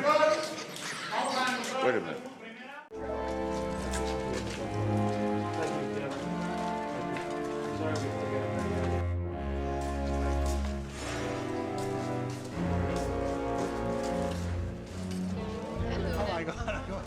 When I was reading the script the very first time, I was like, okay, that would be CG, I guess, that would be CG. How wrong was I? Most things that you see on the screen, as far as things that are living, are alive, in the sense that they've been created and another actor is bringing them to life. I think we did a total of 5 creatures in the first movie. Here we've done a total of 32 or 33 creatures. So it's a much bigger scope for the film.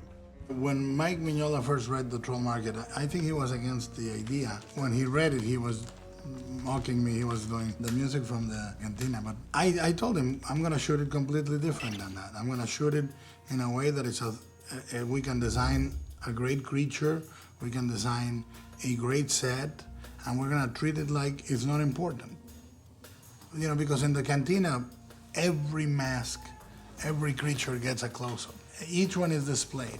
And I thought, well, you know, that would be too close. So let's do it like we're following the characters around a real market. I mean, what's amazing in this film is that so many of the creatures are real. Beautiful. I love it. Fantastic. Wonderful. All right. Thank you. Now we're going to go back to work. Strider's going that way. You know, they go into the noodle factory. Ron, Abe, and Johan leave this way, and we end up in this ferry coupe. And we go in a little bit and see the ferry. Guillermo chooses to do practical effects because there's no question they have a presence on screen that the CG characters don't have. The directors are now finding a very happy medium between how practical effects can be benefited by CG, how CG can be benefited by practical. And we've got this marriage going on right now. Here's my tooth. Now what about my hand? You screwed up my hand. Huh? I'm gonna put you with this. I'm gonna put you with this. I wouldn't do it if I were you. Thinking, confused. Oh no, screw it. It's really all about what is appropriate, which application works best. To give the audience something really mysterious to look at, you kind of need to combine the two. If you have a practical element and digital enhancements, then you're really using all the tricks in the toolbox, and I think that that's really the best of what you can put together. The design of and the mechanisms for the mechanical stuff has seen, like certain products that I put out there, which is leg extensions, arm extensions, the development of how can we incorporate carbon fiber into the suits to take characters that break the human form even more.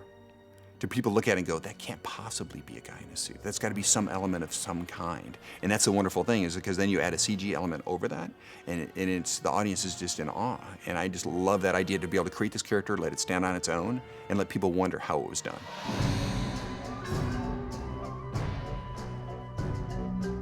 I play a character called Fraggle. It's a humorous character. They're going to CG out my legs, so I've got these frog-like legs. I'm going to have my hands in here controlling rod puppet hands out here. So the proportion of the character is going to be so fun for me to play. Because, you know, you normally play all these bad guys, and for once I get to kind of go with my true nature of like throwing some humor out there with the dialogue. I'm not really sure about that. Tear out my eyes, look my insides, and know they don't turn. When we designed the legs of the fawn in Pan, I think it was a system that I haven't seen before. But when we were talking about the creatures in Hellboy 2, I said, try to milk that type of puppetry as much as you can, because it's relatively cheap to erase the green legs or the green arms, but it gives the body a really nice, interesting silhouette. Some of the creatures are so expressive. They can lip sync, they can have a full range of emotions. They are funny, they are evil, they are menacing, they are sweet. We are literally just taking animatronics as far as I've ever seen them taken. Don't waste your time. We will not talk. The bag lady troll that ended up being the crony, the guy that Hellboy punches, I thought it was, it was much nicer to have those huge hands holding a little razor blade while they were shaving the two-headed guy. The two-headed guy came from a notion from an underground comic that Richard Corbin used to publish called Fantagore. I thought it would be nice to have a super cute baby that was really a parasitic twin. And I designed the idea of him operating it with his own little hand, like his own ventriloquist dummy. He left his emblem in the world above, and now there is talk of war, a war with the human world.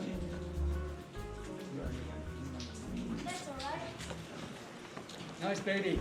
If you have something practical that's on set, live with the actors, I think some of that magic is still there. It's like, how did that happen? Where did this creature come from? I think it presents visually a more startling image. All of those subliminal elements of something that's physical are present. There's no floatiness, there's no disregard for the real physical world, which is inadvertent. I'm not saying that there aren't animators out there who can pull it off. I just haven't seen that many. And the nice thing about practical is that we're in front of the camera, we can light it, we can do it many times over. And with a CG element, you know, you've got a long time in between like post-production and when we've wrapped, of like trying to fit that element into a scene. Now, it's like there's a great thing about just being able to do another take. In this case, you're hyper-natured. I know. It's too hyper. Yeah. Sorry. I won't give you the combination. Guillermo, whenever is humanly possible, we'll have an actor rather than a CG rendering, because the CG rendering has no heart, whereas the living, breathing thing that you're working opposite, that's right there in front of you, no matter how much crap he's got on him, there's a heart there. If the creature is physically impossible to get with makeup and prosthetics and animatronics, if it's, in other words, too small or too large, then it goes to CG. And even then, we try to keep an element or two. If the creature is the right size and it can be executed by performers, then we go physical.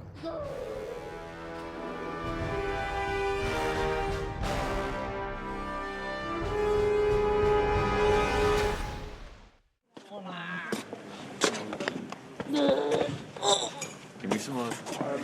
No. I'm good. How are you, Guillermo? You did this. Right, thank you, the thing that I kept going wrong and you were getting so mad at me. And I never used it. Because it's my fault? No. Oh. Doesn't want rehearsal? I'll be Agent Steele. Okay, the fat version. Well, I wouldn't call myself that. And it would be 3, 2, 1, action! Spin off. And the regular move.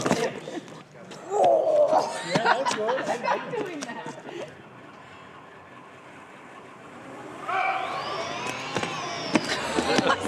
Sorry. Did you say go? I wasn't used to that. As soon as Did I? I stopped, we both stopped because after you said go, I was like, oh, wait, that wasn't action. Was that action or was it go? Oh, well, now we know. Oh, no, now we know. We got it. So on go, we go. I don't know why I don't do more action. 3, 2, 1. Action!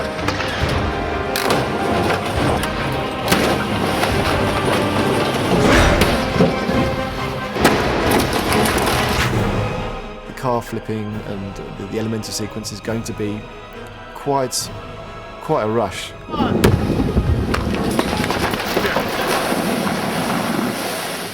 There's a lot of preparation going on. We have a huge team of people working to make everything as safe as possible, which is always our aim. 3, 2, 1.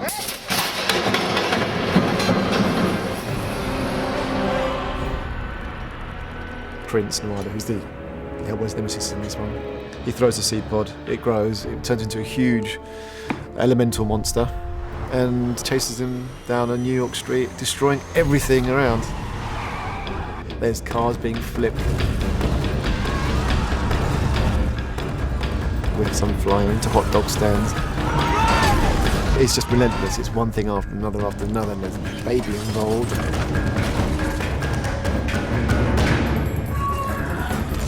And of course there's always going to be flames there and fire under cars, and it's just going to be all day, all night, effects night. Within our special effects we have our specialists who, of course we have the mechanical component. 3, 2, 1, action! We have a couple of pure geniuses, or genii should I say, who you want to fit something this big, it's a big machine this big, into a space that small. We have them. We have another team who are making the breakaway effects and all the arty-farty stuff, and anything that you need to kind of break and make lightweight, we have that team. And my job is to translate Guillermo's thoughts and his wishes and translate them into reality. There's restrictions of how many cranes we can have in there, because there'll be cranes for lighting. Stunts are going to have their own cranes there and having people fly through. So it could end up with this huge sort of like mess of puppeteering and strings and ropes and wires.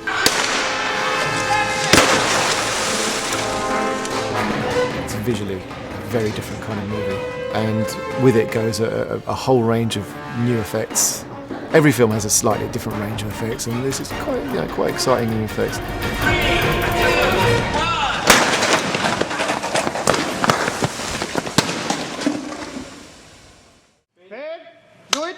And background action. And action. Hello, good morning, dearie. I'm having an absolute horrendous day trying to catch my cat's blossom and sunshine. How was your day? Pretty good. Oh, I like them. I eat them. Cinnamon? Oh, what do you sell? I saw crack. Crack. Nasty habit, that is. I take advantage. I like to eat cats. Blossom, sunshine, delicious. Oh, I see your lips moving, but I can't hear a word you're saying. That's the first to go. I hear the hearing. Oh, no. Oh, the darling. Got it? Let's go. Two guys, stand by. Stand by to roll. We'll do background first, then foreground. Brian. Go. Stop, Brian. Thank you, man. You're a fucking master, man. Okay, stand by. Here we go, You're a guys. fucking master. Great. Ready? Clearing. It's the back.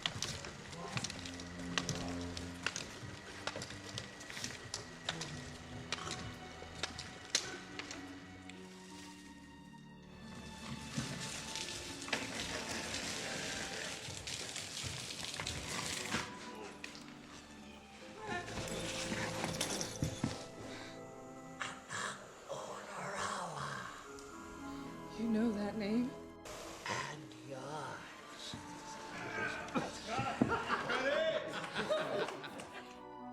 I don't know whoever said that being an angel of death was easy.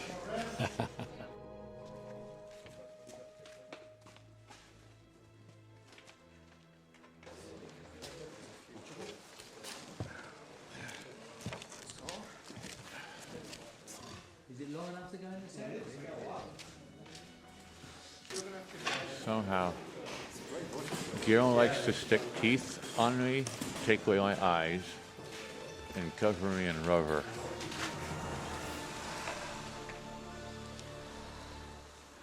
For what it's worth, I'm sorry. That's all right. Creating movie magic. Can't even say it. Movie magic. What a horror.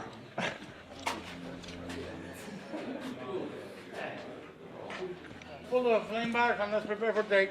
Okay. Somebody shoot. Like this.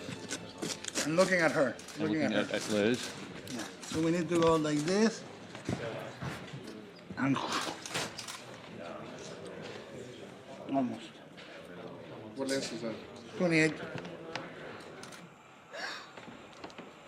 Hey, Doug, can I tell you where you have a good reflection on the blade? Yeah. Raise it. No. Tilt it towards camera. There. Nice. Nice. Okay. Good angel. So make a choice. So decide or make a choice? Make a choice. So make a choice. The world. Yeah, it's very big. Should you say so, child? So child. Yeah, good. I like that. Yeah. So child. So child. Make a choice. The world or you. And you look at him for a moment, give it a wait. So, child, make the choice. The world or him. Him. The time will come, and you, my dear, will suffer more than anyone. I deal with it. Now save him. It is done.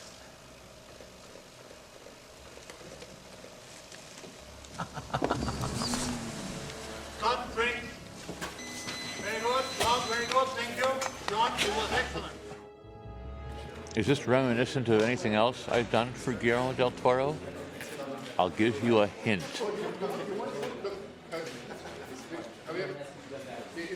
Not gonna say, not gonna say.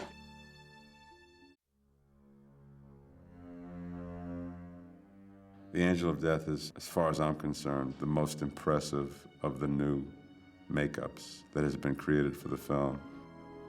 He's about 9 feet tall, and probably his body weighs, 80 pounds. The Angel of Death, which I think is a very beautiful, beautiful character. Very dark creature that has no eyes. It looks kind of like a skull that has an allegorical bone structure. So we've built the character practically from the ground up. The wings will be animatronic. They'll open animatronically. The eyes will function. They'll blink and look around, and I think it's really going to be a very eerie and memorable character. The Angel of Death is becoming one of my favorite characters I've ever played. The way it feels right now is that it could be one of those iconic moments on film that people remember, and I hope so. It's going to be one that I remember.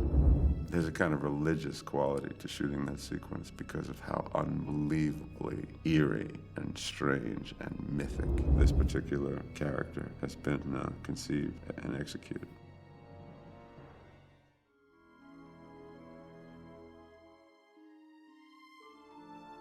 We're becoming the Angel of Death today. I say we because it is a team effort. You know, Simon, you don't have to be crazy to work here, do you? It sure helps. Oh, it never gets old, that joke.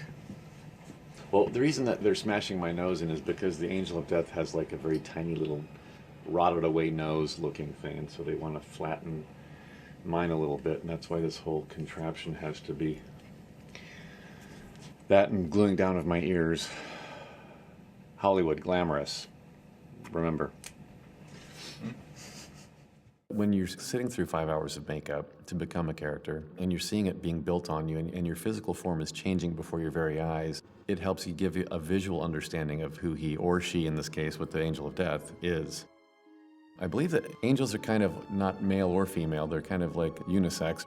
I have to kind of like tap into that androgynous side of Doug Jones.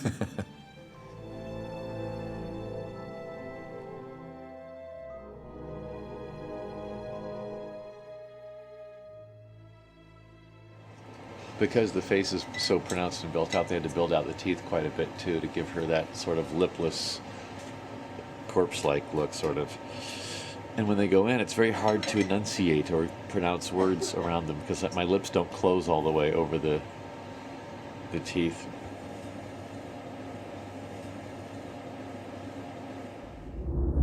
When you're taking on these otherworldly creatures and characters where it's a mask or a makeup that hides my own face or part of my own body, then that body language that I can do becomes even that much more important.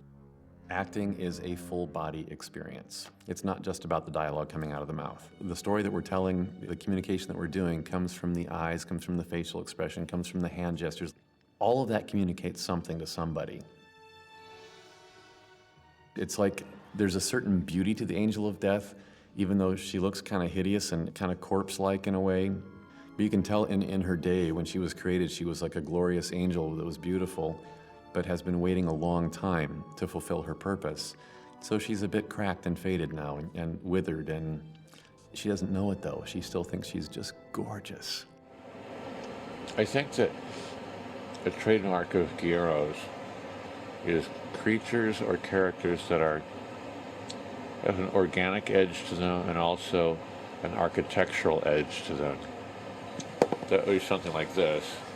Here we have a hard crescent that's sort of reminiscent of a halo from an old Catholic painting. And it blends right into an organic being. It has carvings in it as well, though.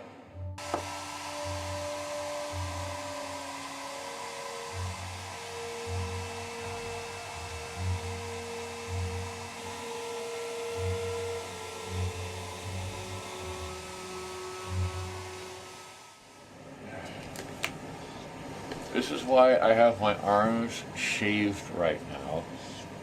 These arms are extremely snug because they need to be as skinny as possible. Helps pull off that feminine Angel of Death kind of look. Every character that I play under lots and gobs of makeup has obstacles to work through. Sometimes they're heavy, sometimes they're hot, sometimes there's a vision problem where I can't see where I'm supposed to put my prop. It has just become my reality. Well, Guillermo del Toro never really spoke to me about the Angel of Death as this is one character that we didn't discuss ahead of time. So the script just said that she speaks in a raspy voice. So I raised my pitch out here, and I speak in a raspy voice.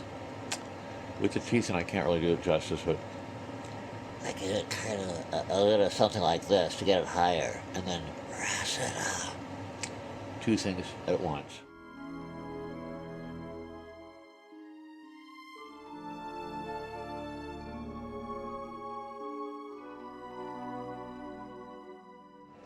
So, this is the finished Angel of Death. Head, neck, mouth, arms, hands, all done here in the makeup trailer. What comes next is going onto the set for wardrobe pieces that create the torso and the skirt, the outer cloak, the veil, the hood, and then and the shoes, the tall shoes. And then we'll be finished.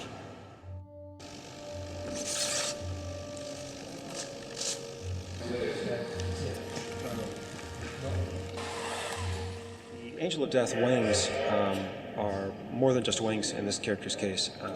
It also has its eyes on it. The face has no eyes, and the eyes are on the wings. There's 12 of them. So I wrote some software to control the eyes.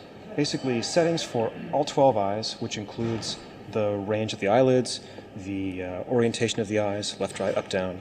And it also has another feature. Because the wings move, because there are so many eyes, some of the eyes, when the wings are folded, are upside down, and they turn right side up when the wing goes up. But no matter what position the wings are in, the eyes always have to track together to look at things and converge properly. So this software allows me to change that in real time as the wings are moving. The other part of the wings, of course, are the wings themselves, which in this case are controlled by remote. And that's that. So the wings obviously have big servos in them that can move them around. One of the big challenges of making these wings is that it's not really just a pair of wings. It's supposed to look like 4 wings with a wing stacked on top of another wing. This is like one normal bird wing here. You've got a joint, another joint up there. Then there's a whole other complete wing here with a joint, another joint there that represent all the anatomy of a complete bird wing. So it's one full set of bird anatomy bones with another one attached onto it, and all functioning through being driven from a point down here. This whole rig weighs about 40 pounds, and Doug Jones wears it on his back, usually with a support wire to help him support it, but he can actually carry it without any support, and also hopefully make the thing compact enough that it doesn't make Doug's wardrobe look too big.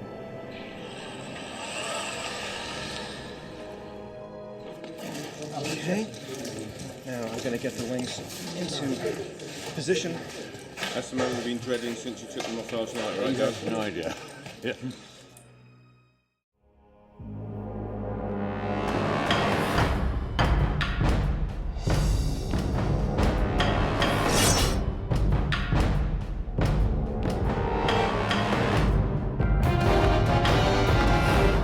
And you're walking center all the way to here. Everybody would be looking at you to here. Because this is where I bow to him? Yeah. Can I kneel for a second? Really, because it shouldn't, just to be nimble. Because This thing is not a bad idea. But it's good for him to have that gesture as a color in the movie. For me, the reason I like it is because I'm not here to kill him. I'm here to hope he might actually change his mind. That knows.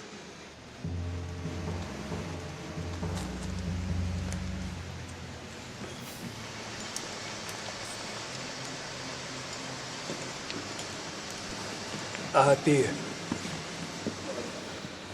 British kada la firodovi.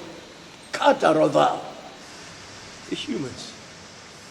The humans have forgotten the gods, destroyed the earth, and for what? Shopping mall.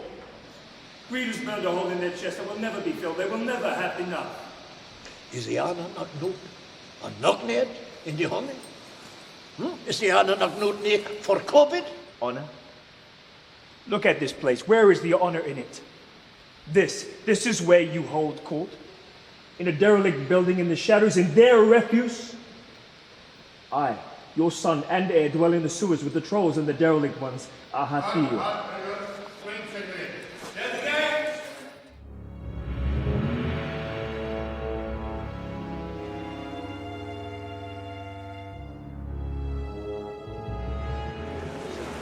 So super slow there, right?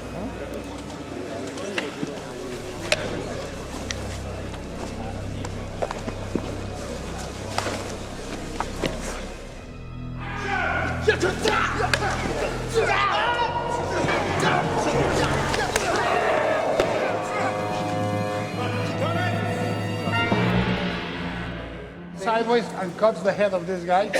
We pull with the wire. Goes out of practice. Let me see what happens there, if I can make it more horizontal. Set. Set. And 3, 2, 1, action.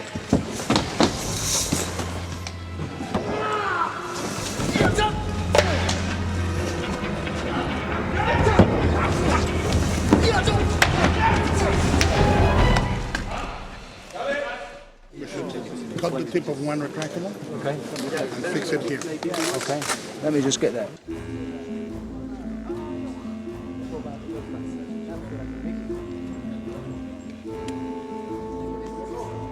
And what we can do is we can transmit from Luke to the king. And what we should do is probably put the plate on the retractable so that we can have it in place. And we just do a whip pan here. 3,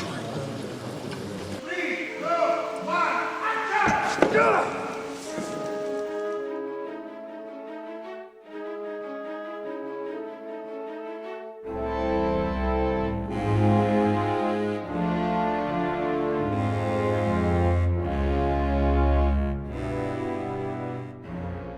Do the start of a run first, before cleaning it. You can do the POV. Are you gonna have the POV? Yeah, we're gonna do the POV. Yeah. We're gonna do this, the POV, and the clean of the ring. King. All right, let's do it right. Last day of Hellboy 2, the Golden Sleepy Army.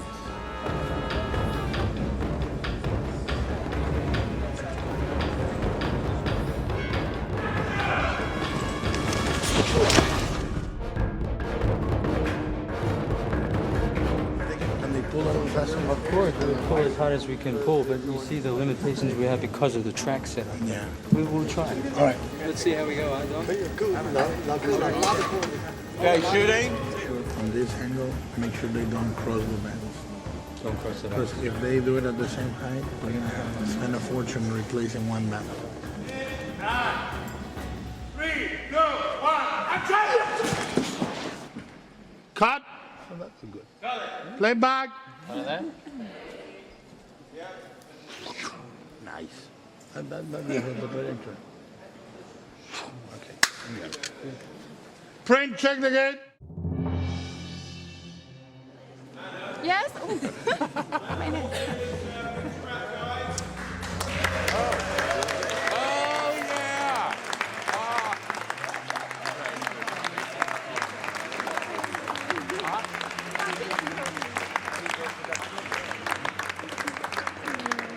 Thank you so much. Thank you so much. You gotta wait before I change my mind. Prince Namumu has finished the movie.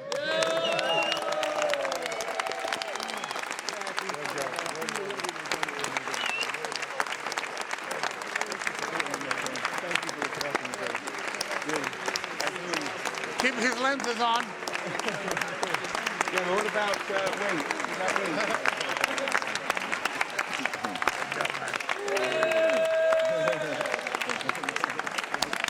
Wins, everybody.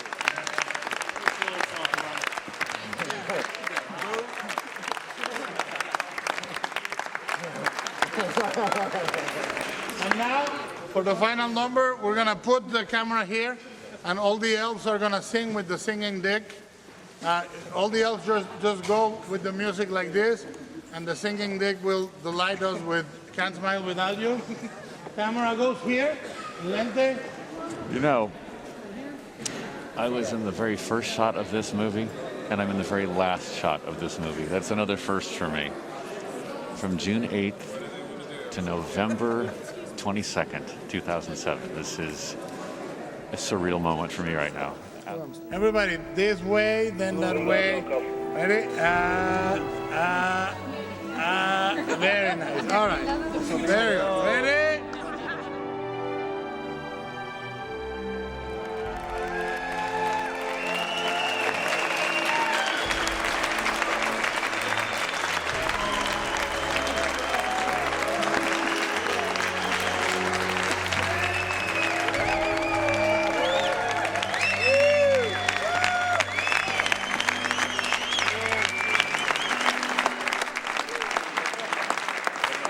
Thank you.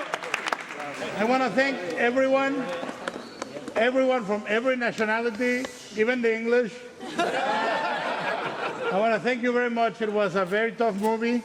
All of you guys worked really hard, and Saturday we're going to party just as hard. Please watch your boots for Van Lanning and have a lot of fun this weekend. Let's go. Thank you, everyone. Thank you.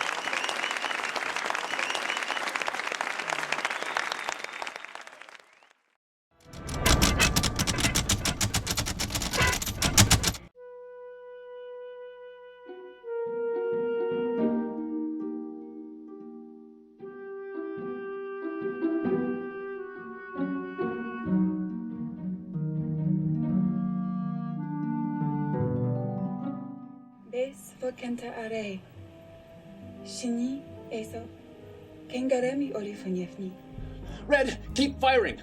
Only that keeps them at bay. Red, do you read me? You move, and I'll kill your Abraham first. Come on back! I said, come on back! Hey, I can be discreet if I want to be. I followed you and Myers, didn't I? Like that. Look at that. Damen und Herren, Johann Kraus at your service.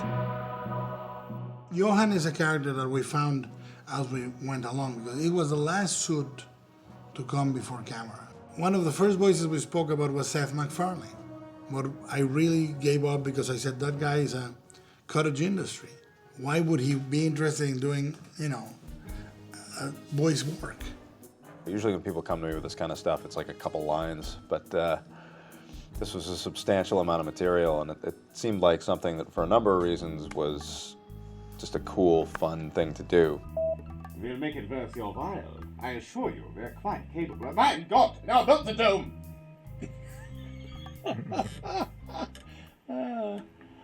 So I was hoping to find the comedy in a guy that is really very pompous. Yeah. And very old-fashioned. Mm-hmm. He's a guy that is very eager and overtly educated, I think we're on the same page, because you were saying you want him a little bit more kind of, not effete, but just a little bit more... Affectedly educated. Yeah. Not quite Stewie, Yeah. but, Stewie-esque in that, in that he is superior. Right.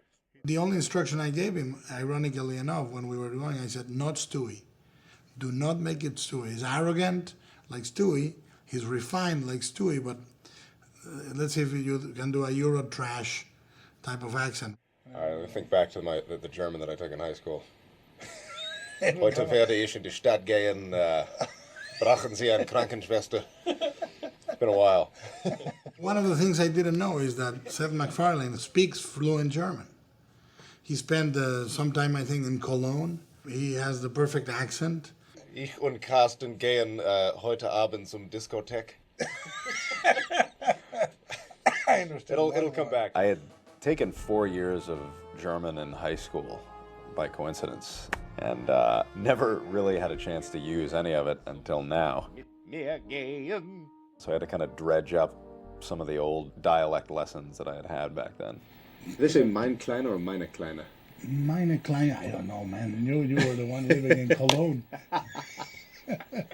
We went through a couple of permutations, and most of the time, the guy nailed it on the first or second take. A very peculiar tongue, spoken in the last place his cage was opened. I was playing around with this the other night, so it's... What is great about a German accent like that is that for some reason it's funny. I've worked with directors who don't know what they want, and so they'll get like 100 takes, hoping to find something that sounds good to them. But he knew exactly what he wanted. He was very relaxed and confident about what he wanted. Let's do one last one. We did a certain number of takes to get it right, but it was almost German in its efficiency, the way he ran that session. Can we try one slightly deeper? Sure. I mean, just a slightly... It's a bit more resonant? Yeah. He sort of had this idea that the character would be very officious and very kind of overbearing, and at the same time, maybe a guy who doesn't really like to get his hands dirty himself. Look at that poor little thing. Bought and sold on the black market, crammed into cargo containers, smuggled, abused. I think it's good that you watch the mimicry of the guy. Poor little thing. Bought and sold on the black market, crammed into cargo containers, smuggled and abused. Gotcha. So bought and sold is doing with the hands, bought and sold in the black market. That suit, if you don't keep him alive, it's horrible. Whenever we had Johann a little more quiet, it didn't work. You had to keep him moving and gesticulating and always had something to do or the suit died. And I think Seth gave it that energy. It's a tough thing because you sort of have to cut through the fact that you don't have any facial expressions to work with. Your file says you are the brains of the operation, and I must admit I am impressed. There's a balance between projecting something that's just a little bit bigger than life to kind of compensate for the fact that you don't have any facial expressions to work with. But if you get too big, then you start feeling like a Saturday morning cartoon. Start feeling like you don't believe it. You're not acting, you're just doing a voice. Smuggled, abused. Fred? I think that is one of the geekiest moments of my life. I was completely in awe. I like that. Very, very nice, my friend. Oh.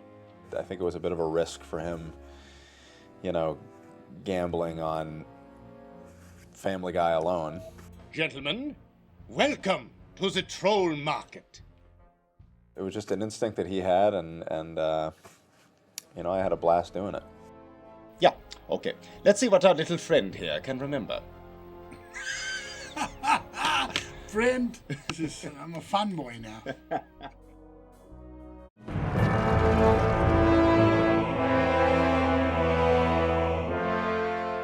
Hellboy 2 presented us with a huge variety of animation challenges.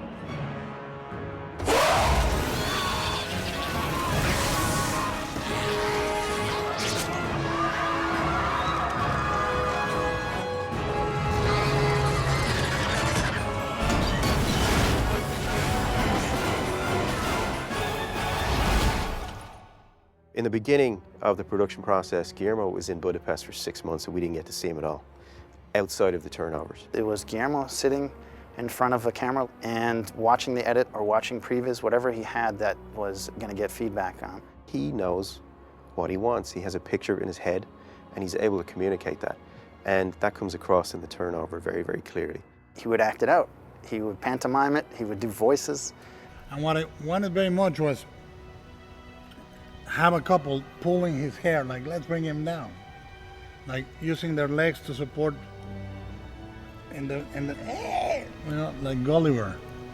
It was a lot of fun. He was very entertaining, but at the same time, that's exactly what you need as an animator. You need somebody who's going to really act it out for you.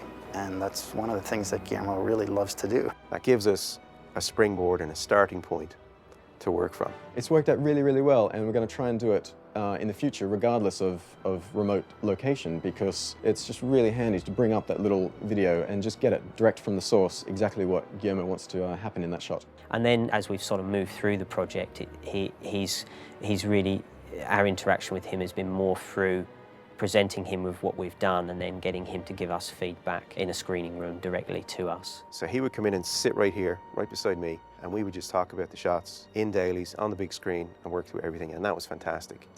Let's go through it. Okay.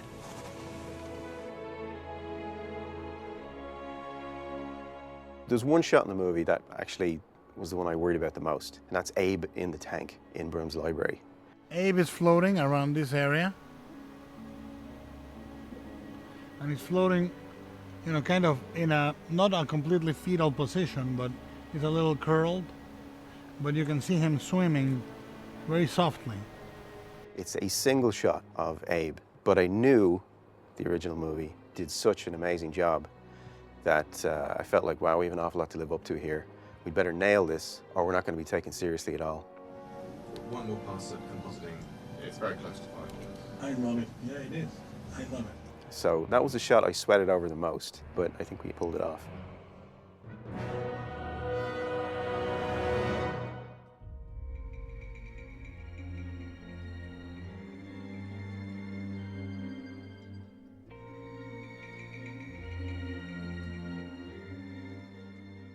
The Tooth Fairies presented a unique challenge in that there's so many of them.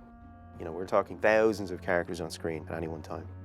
They're crawling over all the surfaces, the walls, the ceilings, the floors. They're on all the furniture in the rooms. They start interacting with the characters. They're in between the layers of characters. These guys are pretty close to camera. They're all hamming it up, and there's a lot of individuals in the crowds. Guillermo said these guys are like crazy chihuahuas, and it presented much more of a character problem than a mechanical problem. I started just going and collecting lots of animal reference. We knew the mouth was going to be a big deal because the design had just massive teeth, and yet we knew that the mouth was also going to close up very small.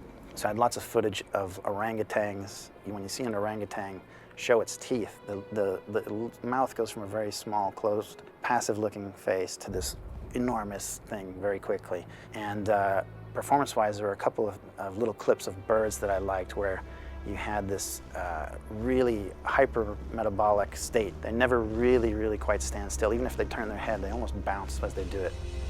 The first sequence out of the gate was the medbay sequence. And the medbay sequence, of course, is the highest level of acting. Everything else was generally more physical-based and more tooth fairies as a swarm. And the medbay was just full-on character performance. And then when it does that, it is looking at him, and it recoils a little bit, and like hisses at him with the open mouth. We were very lucky that Guillermo is so involved in the process and working with the animators and working with us as performers, because we probably wouldn't have been ready otherwise. What? Hey, shoot off the tip of my tail. Yeah, you little... At the beginning of the process, you don't really know the abilities of this actor. As you develop the rigs, as you develop the face shapes that they make, going through all of this with Guillermo, his character emerges from it. We start with one single fairy and build him in 3D and texture him and make him look the way that Guillermo wants to see. And then we take it from there through the animation process, through the blocking. So from the animatic, we go into more detailed blocking. So the animation team will work up walk cycles, flight cycles, crawling cycles, and then we audition a range of those for our swarms. And we pick certain ones and go, yep, that's going to read well on the back wall, and this one's going to be better when he's up close to the camera.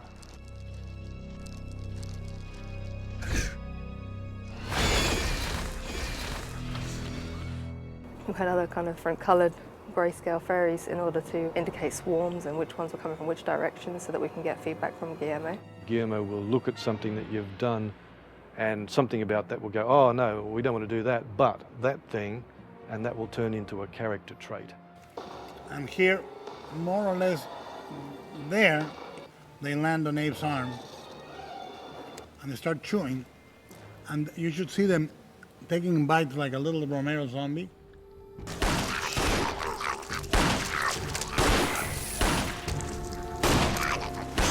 The way they chatter their teeth, I remember that coming about in just that way. It comes out from a little bit of an animation test, and that gets refined through several versions. And then in some of our big swarm shots, you'll see a whole heap of little guys chattering their teeth when they get to an eating moment. There's a shot where Marble is dead and lying on the floor, and it's just his skull and his hand exposed. And his whole body is covered in a swarm of fairies that are all doing individual little bits. There's one that's pulling out a tooth and he's championing it after he pulls it out. And then there's another guy who's sort of just peeking in the mouth, and then he sticks his head in and then he crawls in. Damn! You're really getting to see people sort of put an extra level of love into the shots. There's a shot with Agent Steele at the top of the stairs where the two fairies are clawing at his face, and Julia just went nuts with getting the flesh pulled around, the eye opening out. And that's the kind of stuff that you really feel like you're part of a family, where the animator hands it off to the next kid down the street, and that kid takes it and runs with it and makes it look even greater.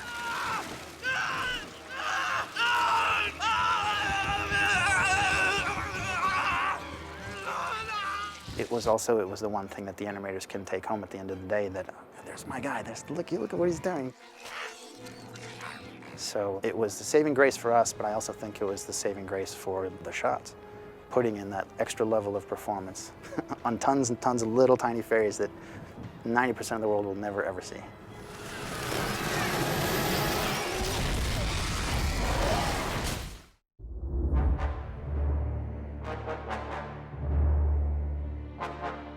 The development process on the Elemental went through a lot of changes. We knew it was going to be big. We knew it was going to be, plant-like material. It never really got locked down until we had a maquette given to us by Guillermo. Once we had that, we were pretty much home dry, and we were able to match to it. At the same time that that's going on, we have the look development going on, where we're applying different shaders to the skin giving it things like subsurface scattering and so forth, coming up with ideas for how to give it scale. And we ultimately ended up heading down a path where we were layering on a whole lot of extra vegetation onto the surface of the character that would move and be driven by the main movement of the character. So every time he punches his limb to the ground, you would see residual motion in the foliage around his upper body, and that gave us tremendous scale. When he first comes up out of the ground, he's giving off some steam and there's debris and dirt falling off of him, and also helps with the scale. He also had to convey some story points, and that's where animators come from. They look for the story. What do you need from the story at this point? And they use that as a springboard to find answers for motion and movement and characterization. Guillermo, he doesn't look at the animation as an effect. He sees animation as a performance. You know, it's almost like he has another car in this hand and throws that car and comes down. Sure. And we follow that and make it almost, you know, a straight gun.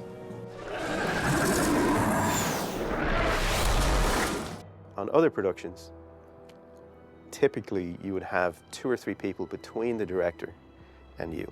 So the ideas have to get filtered through all of these other people, and sometimes you get extra ideas, sometimes good ones, sometimes not. But essentially you end up with a lot of cooks in the kitchen, and that's not a good thing. It's always better to keep that creative gap as tight as you can.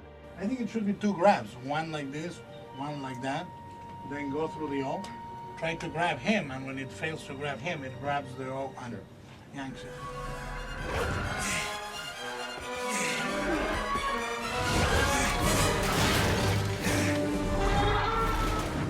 And this was a tricky one because the elemental starts off as being kind of scary. He's a big monster, comes up from out of the ground, and he's huge, so we have weight issues. And how do you make something this big look feasible and heavy, but also dangerous enough that if you try to run away, it can catch up with you. And again, we have the whole weight thing potentially holding us back. He's got no limbs to speak of. He's got these massive long roots for arms and legs. And one of our main focuses there was making sure that the shapes that those roots formed as they moved were appealing. When an arm reaches out to meet the ground in front of it, you want to see that arm straighten as an animator. That's what tells you, I expect to meet the ground, I'm going to meet it. And when you break that arm and bend its shape, it's telling you there's some weight on it. But how do you do that with a creature that has no elbow, that has no wrist? He's just one long tentacle. Towards the end of that sequence, when the elemental has been shot and falls back, and we have a beat where Hellboy struggles with the idea of killing the last of its kind, we needed a moment of pathos where we as the audience get to see what a great loss it would be to kill this thing. I struggled with this a little bit, and we went around the houses on this one to get it to feel just right. But essentially, it was really about holding back. We looked at animating the creature going through a thought process, but then you get an effect that I call hitting it on the nose. If you're telling your audience exactly what's going on all of the time, they're never going to get invested in that performance. If you provide a little gap for them to try to figure out what the hell's happening here, what's going on, they start to invest themselves a little bit more in that performance, and it actually has a meaning for them. So that's what we did. We just held back a little bit, had them do less, and have that animation be a little bit more contained, a little bit more introverted, and it worked. I think we pulled it off.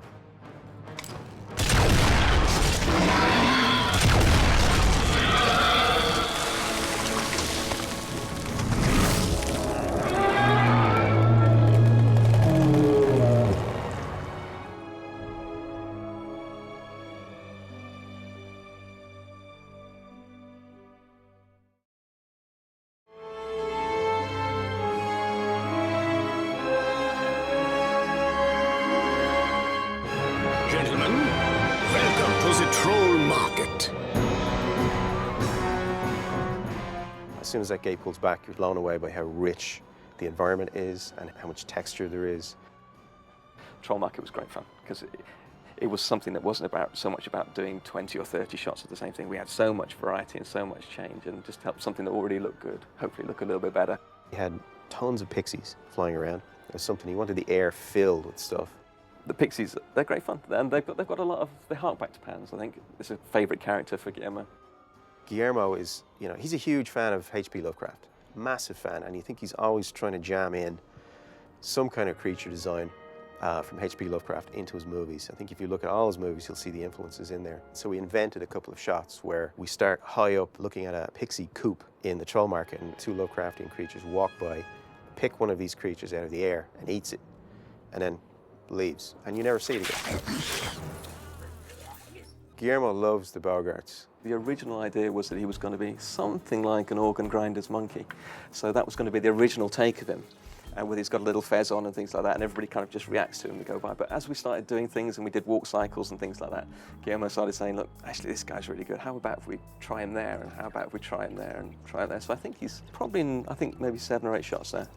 Anatomically, he's crazy because he has 2 arms on one side, an arm on the other side. He has 2 necks. One set has the mouth. He's got toes that are kind of as long as most characters' arms. And then he's got these sort of crazy French fry things over the top. But because this character was so small and dynamic and so posable, you know, you could turn his heads to look at each other and immediately you had a conversation between one character. So it gave the animators a lot of freedom to treat him in a much more pacey, punchy, dynamic way. We had some trolls that we added. We had the one guy in the suit, and of course, Guillermo got him in his plate, but he wanted to kind of populate out more of that character. On that kind of scale, one of anything, especially when you put it into the plate, starts to disappear. And he allowed us a little bit of extra leeway creatively. We made him bigger, a little heavier, and we were able to add some little acting beats. We can look around and react to the environment that they're in. Also, we have a digital takeover shot where Hellboy punches a troll. That's the guy in the suit right up until he gets punched. When he flies through the air, hits the wall and falls down, that's all digital. The creatures in the background, creatures like the Strider, were very much what you would call throwaway. You know, we put 6 months of work into that character.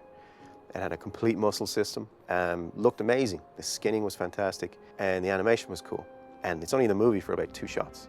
I was kind of pissed about that, actually, when we first saw it. But then as I watched the sequence progress, I thought, you know, this is great. This is the right way to do it, because it's just adding a sense of depth and richness to the environment that you wouldn't get if you just showed them in your face for 10 or 15 shots. People get tired of that stuff very quickly.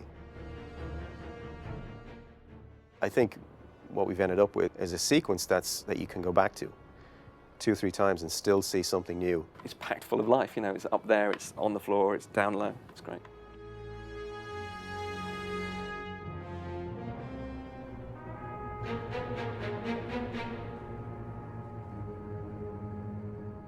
The other sequence that I'm really excited about is the Golden Army.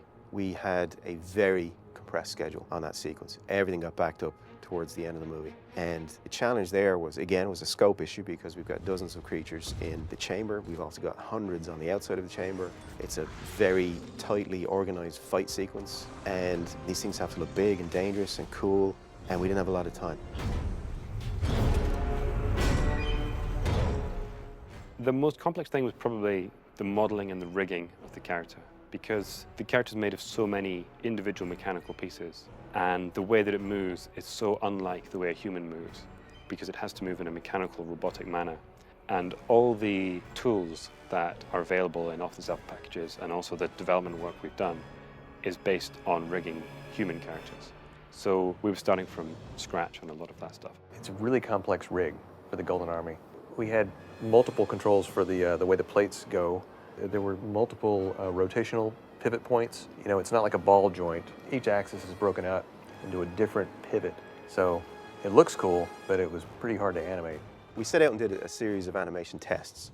We did walks, behaviors, we did striking tests, you know, where they would try to destroy things. So what we decided to do was capitalize on the structure of the character. So they wear these armor plating on their forearms, around their shoulders. So we added a little bit of looseness to those plates. So if they suddenly stopped, the plates would carry on. And through all of the ornamentation on the character, we were able to actually present an almost subliminal effect of weight. Guillermo had wanted the legs, when you pull the legs up, you don't see a lot of this in the movie, but if you look for it, you can see it. When you lift the leg up, he wanted it to be like a watch chain.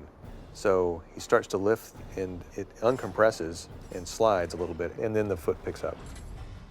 The sort of very early stages, we've just been working with flat shaded and wireframe approach where we can see the details of the geometry when we're building it. And then when we get into rendering, the first thing was getting the texture, the sort of hammered metal finish, then bringing in the reflections and the gold coloration. And then we need to start going in and breaking that up with dirt and oil and grime and all these things that kind of make them look real and give them scale.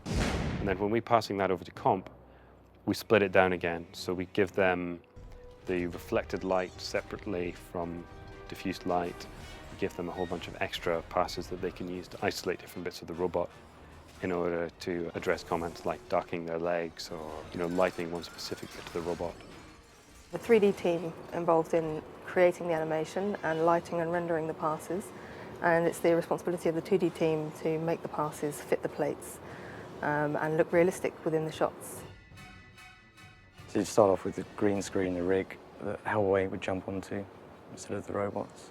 Remove that, any retimes in the shot, and then the shadows on the floor, reflections that the robots are casting, then the robots themselves. Hellboy is interacting with the robots, and he jumps on a robot. He'll grab his head and point the gun down and shoot it, because you've got to add all the extra practical elements, the oil coming out, steam. The steam part of it, Guillermo had asked for them to snort. That was early on, that was what he wanted. There's steam in the eggs. When the eggs wake up, the steam was always in there to give them the feeling of this kind of superheated metal from the glowing cogs. The oil was something that came about when they were trying to make the sequence feel more brutal.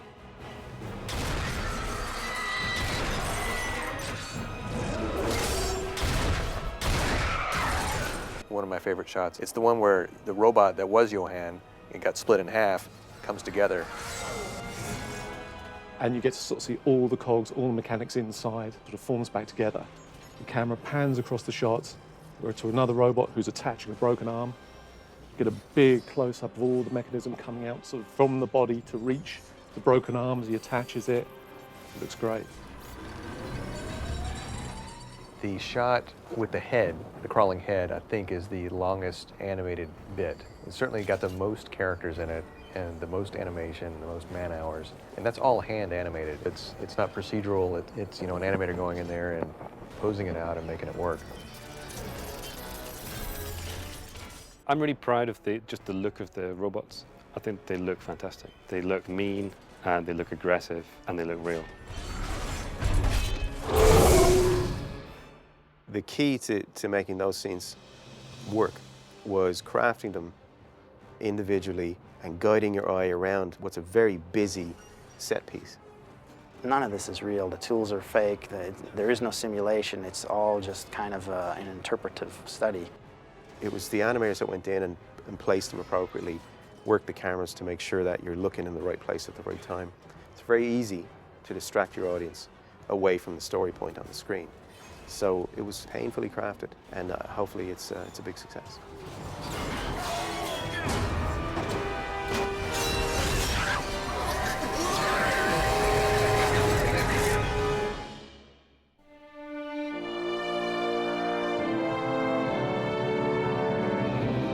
On Blade 2 or Hellboy 1, I was self-censoring myself much more than I thought.